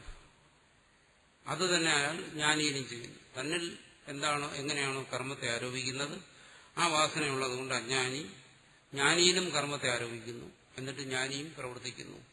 അപ്പോൾ ജ്ഞാനിയിൽ ജ്ഞാനമുണ്ട്, പ്രവൃത്തിയുണ്ടെന്ന് കരുതുന്നു. പക്ഷെ ജ്ഞാനിയുടെ അനുഭവത്തെ ജ്ഞാനിയുടെ തലത്തിൽ നിന്നുകൊണ്ട് ഇവിടെ ഭാഷ്യകാരൻ വ്യാഖ്യാനിക്കുകയാണ് നാഹം കരോമി. അവിടെ തന്നിൽ കർമ്മമില്ല എന്നാണ് ജ്ഞാനിയുടെ അനുഭവം. പിന്നെ കാണുന്ന കർമ്മമോ അത് സ്വപ്നതുല്യം, മൃഷ, സത്യത്തിലില്ലാത്തതാണ് എന്നർത്ഥം. അതുകൊണ്ട് അവിടെ അത്തരം വിഷയങ്ങളിലേക്കുള്ള സംശയങ്ങളെ പൂർണ്ണമായും പരിഹരിക്കത്തക്ക രീതിയിൽ അസന്നിഗ്ധമായി വ്യക്തമായി ഇവിടെ പറഞ്ഞിരിക്കുകയാണ്. അവിടെ ജ്ഞാനകർമ്മ സമുച്ചയം ഇല്ല, ഒരു തലത്തിലും സംഭവിക്കുന്നില്ല ജ്ഞാനിയിലുമില്ല, അജ്ഞാനിയിലുമില്ല എന്നർത്ഥം. ഇനി അതിൽ വരാവുന്ന സംശയങ്ങളെ പരിഹരിക്കാൻ വേണ്ടി വീണ്ടും പറയുന്നു. യഥാച സ്വർഗാദി കാമാർത്ഥിനഃ അഗ്നിഹോത്രാദി കാമസാധന അനുഷ്ഠാനായ ആഹിതാഗ്നേഹേ കാമ്യേ ഏവ അഗ്നിഹോത്രാദോ പ്രവൃത്തസ്യ സാമികൃതേ വിനഷ്ടേവി കാമേ തദേവ അഗ്നിഹോത്രാദി അനുതിഷ്ഠിതോപി നത് കാമ്യം അഗ്നിഹോത്രാദി ഭവതി. മറ്റൊരു ഉദാഹരണം പറയുന്നു, ഒരു ലൗകികമായ ഉദാഹരണം. യഥാച സ്വർഗാദി കാമാർത്ഥിനഃ, ഒരാൾ സ്വർഗം, പശു, പുത്രൻ, ഹിരണ്യം തുടങ്ങിയവയൊക്കെ ആഗ്രഹിച്ചുകൊണ്ട് അഗ്നിഹോത്രാദി കാമസാധന അനുഷ്ഠാനായ, അഗ്നിഹോത്രാദി കാമസാധനങ്ങളെ, കാമ്യമായ സ്വർഗാദി ഫലങ്ങൾക്ക് ഉപായമായിരിക്കുന്ന അഗ്നിഹോത്രം തുടങ്ങിയ കർമ്മങ്ങളെ അനുഷ്ഠിക്കുന്നതിനായി ആഹിതാഗ്നേഹി, അഗ്നിയാധാനം എന്ന് പറയുന്ന പ്രാരംഭ ചടങ്ങ് ചെയ്തു. അവിടെയാണ് കർമ്മത്തെക്കുറിച്ചുള്ള സങ്കല്പം. ഞാനിതാ ഇന്ന ഫലത്തെ ആഗ്രഹിക്കുന്നു, അതിനുവേണ്ടി വേദത്തിൽ വിധിച്ചിരിക്കുന്ന അഗ്നിഹോത്ര കർമ്മത്തെ ചെയ്യാൻ സന്നദ്ധനായിരിക്കുന്നു എന്ന് യജ്ഞദീക്ഷ ഒരാൾ സ്വീകരിക്കുന്ന യജമാനൻ അയാളെന്ത് ചെയ്യുന്നു? കാമ്യേവ അഗ്നിഹോത്രാദോ പ്രവൃത്തസ്യ, അഗ്നിഹോത്രമോ ജ്യോതിഷ്ടമോ അതുപോലുള്ള ഏതെങ്കിലും ഒരു കാമ്യകർമ്മത്തിൽ അയാൾ പ്രവർത്തിച്ചു കഴിഞ്ഞു, അയാൾ കാമന ഉള്ളതുകൊണ്ട്. സാമികൃതേ, സാമി എന്ന് വെച്ചാൽ പകുതി, സാമികൃതേ, മലയാളത്തിൽ പറയുന്ന സാമിയല്ല, സാമികൃതേ, കർമ്മം പകുതിയാക്കി, പകുതി വരെ ചെയ്തു കഴിഞ്ഞു അയാൾ വളരെ താല്പര്യപൂർവ്വം തന്നെ കാമനയോടുകൂടി. വിനഷ്ടേവി കാമേ, എന്തോ പൂർവ്വ പുണ്യപരിഭാഗം കൊണ്ട് എന്ത് ചെയ്തു? അയാൾക്ക് സ്വർഗാദികളിലുള്ള കാമന നശിച്ചുപോയി. അയാൾ കാമത്തോടുകൂടിയാണ് തുടങ്ങിയെങ്കിലും അങ്ങനെ സംഭവിക്കാം. പൂർവ്വപുണ്യം കൊണ്ട്, ജന്മാന്തര സാധനങ്ങൾ കൊണ്ട് അയാളുള്ള കാമന അങ്ങ് നശിച്ചുപോയി. വിനഷ്ടേവി കാമേ, കാമം നശിച്ചുപോയി. നശിച്ചു കഴിഞ്ഞാൽ എന്ത് ചെയ്യുന്നു? ഒരു നിയമം അനുസരിച്ച് അയാൾ ആരംഭിച്ചു കഴിഞ്ഞാൽ, അർജുനനെ പോലെ, അർജുനനോടും ഭഗവാൻ പറയുന്ന ഒരു നിയമമാണ്, യുദ്ധത്തിന് വേണ്ടി തുടങ്ങിക്കഴിഞ്ഞു, ഇറങ്ങിക്കഴിഞ്ഞു, അപ്പോൾ ഇത് പൂർത്തിയാക്കണം. അപ്പോൾ ആ നിയമം അനുസരിച്ച് തദേവ അഗ്നിഹോത്രാദി അനുതിഷ്ഠതോപി, ആ നിയമത്തെ പരിപാലിക്കാൻ വേണ്ടി, ലോകമര്യാദയെ പരിപാലിക്കാൻ വേണ്ടി അയാൾ എന്ത് ചെയ്യുന്നു? കാമം നശിച്ചിട്ടും തദേവ അഗ്നിഹോത്രാദി അനുതിഷ്ഠതോപി, അതേ അഗ്നിഹോത്രം അല്ലെങ്കിൽ മറ്റ് ഏത് കർമ്മമാണോ തുടങ്ങി വെച്ചത് അയാൾ അനുഷ്ഠിക്കുന്നു. അനുഷ്ഠിച്ചു കഴിഞ്ഞാൽ ആ കർമ്മം പൂർത്തിയാക്കുമ്പോൾ എന്ത് വരുന്നു? നത് കാമ്യം അഗ്നിഹോത്രാദി ഭവതി, അതിനൊരിക്കലും കാമ്യ അഗ്നിഹോത്രം എന്ന് പറയാൻ കഴിയത്തില്ല. എന്തുകൊണ്ട്? ആ കർമ്മം അനുഷ്ഠിക്കുന്ന കർത്താവിന്റെ കാമന നശിച്ചു കഴിഞ്ഞു. ആ കർമ്മം ഒരിക്കലും അയാൾക്ക് ഫലത്തെ കൊടുക്കത്തില്ല എന്നർത്ഥം. അപ്പോൾ വൈദികമായ കർമ്മങ്ങളെ സംബന്ധിച്ചിടത്തോളം നമ്മൾ കഴിഞ്ഞ ദിവസവും പറഞ്ഞതാണ്, കർമ്മം ഫലത്തെ നൽകണമെങ്കിൽ അതിൽ കാമന കാരണമാണ്, അതുകൂടി വേണം. ആ ഫലത്തിനോടുള്ള ആഗ്രഹത്തോടുകൂടി കർമ്മം ചെയ്താലേ ഫലത്തെ കൊടുക്കും. ഇവിടെ ആഗ്രഹം നശിച്ചു കഴിഞ്ഞു, പിന്നെ ആ കർമ്മം പൂർത്തിയാക്കിയാലും ആ കർമ്മത്തിൽ നിന്ന് അയാൾക്ക് ഫലമുണ്ടാകുന്നില്ല എന്ന് പറഞ്ഞാൽ ആ കർമ്മം അയാളുടെ ബന്ധനത്തിന് കാരണമായി തീരുന്നില്ല.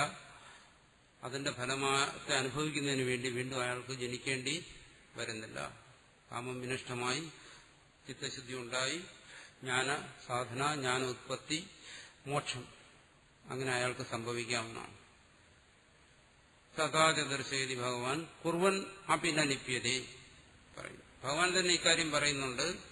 കുർവൻ അപി, കുർവൻ അപി എന്ന് പറഞ്ഞു കഴിഞ്ഞാൽ കർമ്മം ചെയ്യുന്നവനാണെങ്കിലും ന ലിപ്യതേ, കർമ്മം അയാളെ ബന്ധിക്കുന്നില്ല, ബാധിക്കുന്നില്ല എന്ന് പറഞ്ഞാൽ എന്താണ്?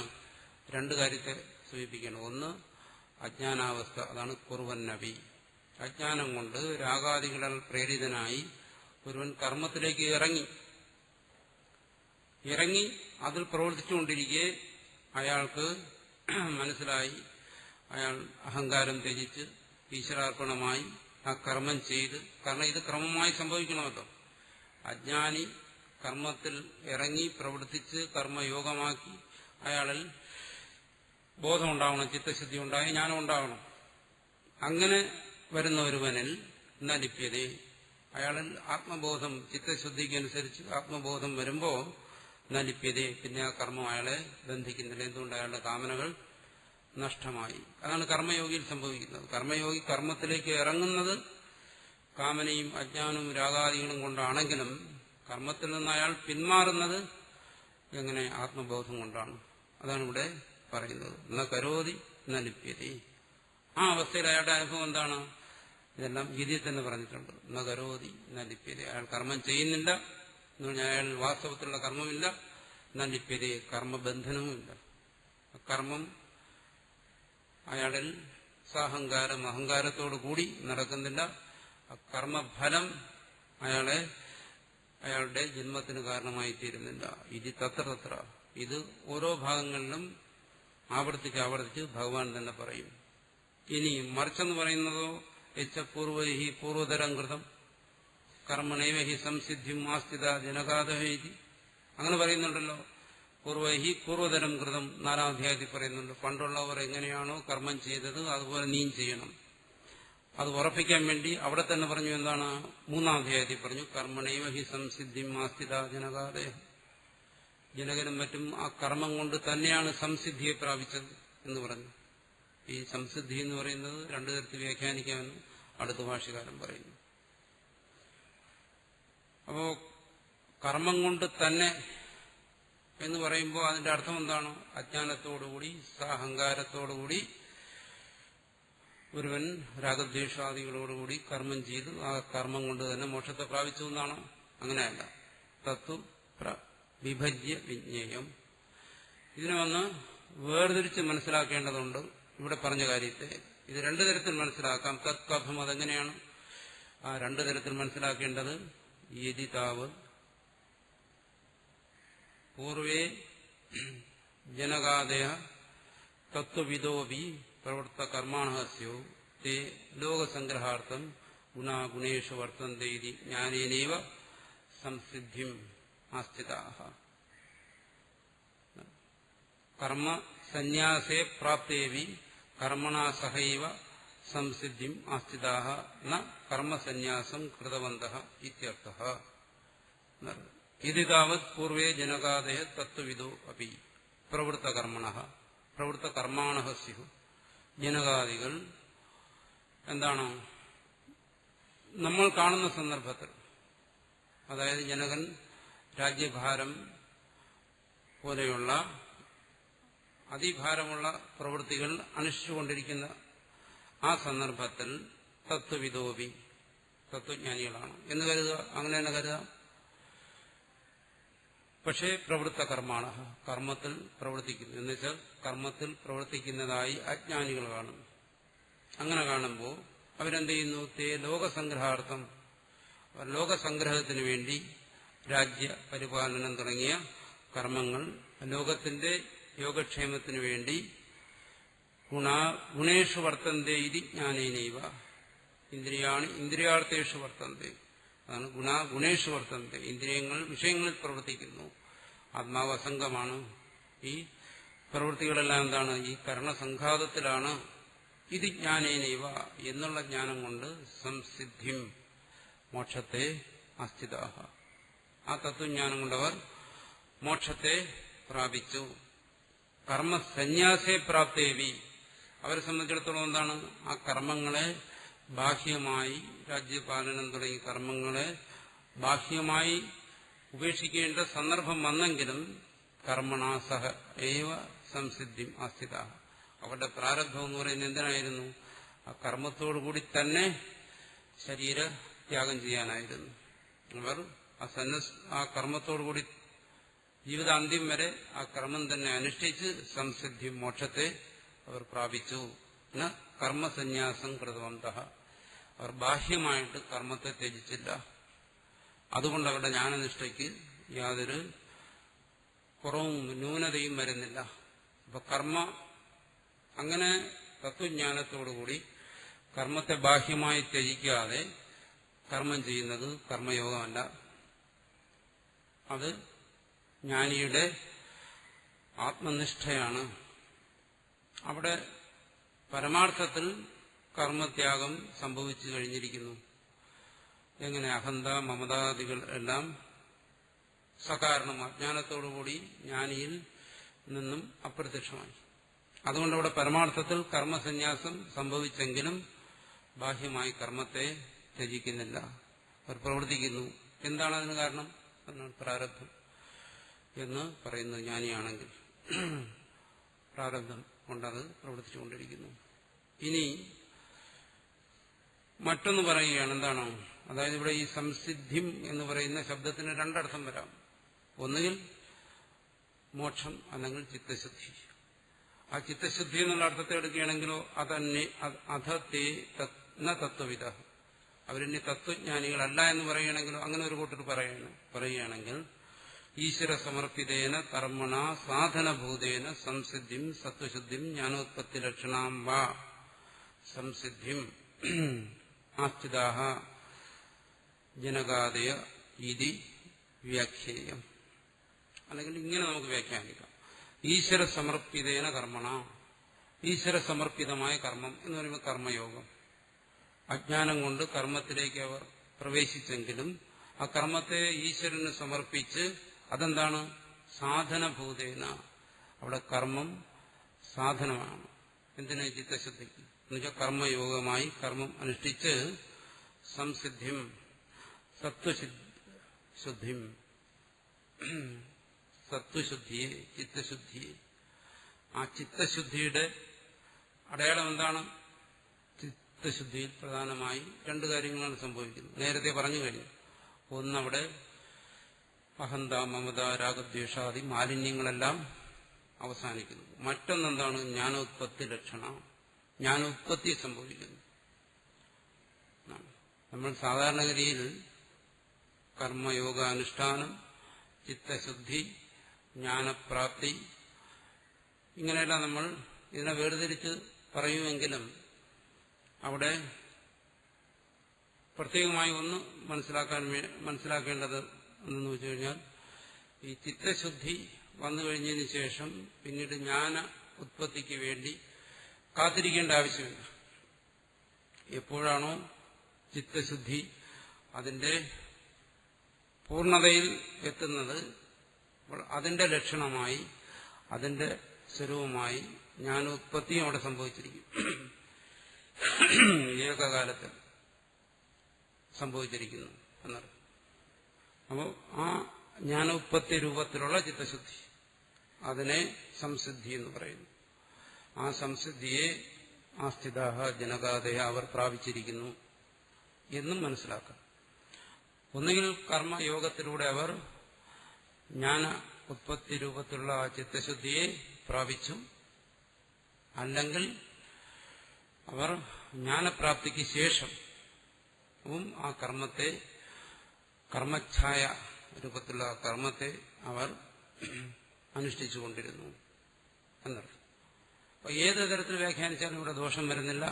അദ്വൈത സിദ്ധാന്തത്തിന് ഇവിടെ പറയാൻ ഉദ്ദേശിക്കുന്നത് ആത്മാവിന്റെ യഥാർത്ഥമായ സ്വരൂപം, ആ സ്വരൂപത്തെ, പരമാർത്ഥ തത്വത്തെ ഒരാൾക്ക് ബോധ്യപ്പെട്ടു കഴിഞ്ഞാൽ അവിടെ പിന്നീട് കർമ്മസമുച്ചയം സംഭവിക്കുന്നില്ല. അവിദ്യാകാമ കർമ്മങ്ങളാൽ പ്രേരിതമായി ഒരു ജീവനിൽ സംഭവിച്ചുകൊണ്ടിരിക്കുന്ന കർമ്മം അവിടെ സംഭവിക്കത്തില്ല എന്നാണ്. പിന്നീട് നടക്കുന്നതിനെ നമുക്ക് കർമ്മമായി ഗണിക്കാൻ പാടില്ല. ഇക്കാര്യമാണ് ഇവിടെ ഭാഷ്യകാരൻ വളരെ വ്യക്തമായി പറഞ്ഞവസാനിപ്പിച്ചിരിക്കുന്നത്. ഇനി ഇതിന്റെ വിശദീകരണം വീണ്ടും തുടർന്നു വരും.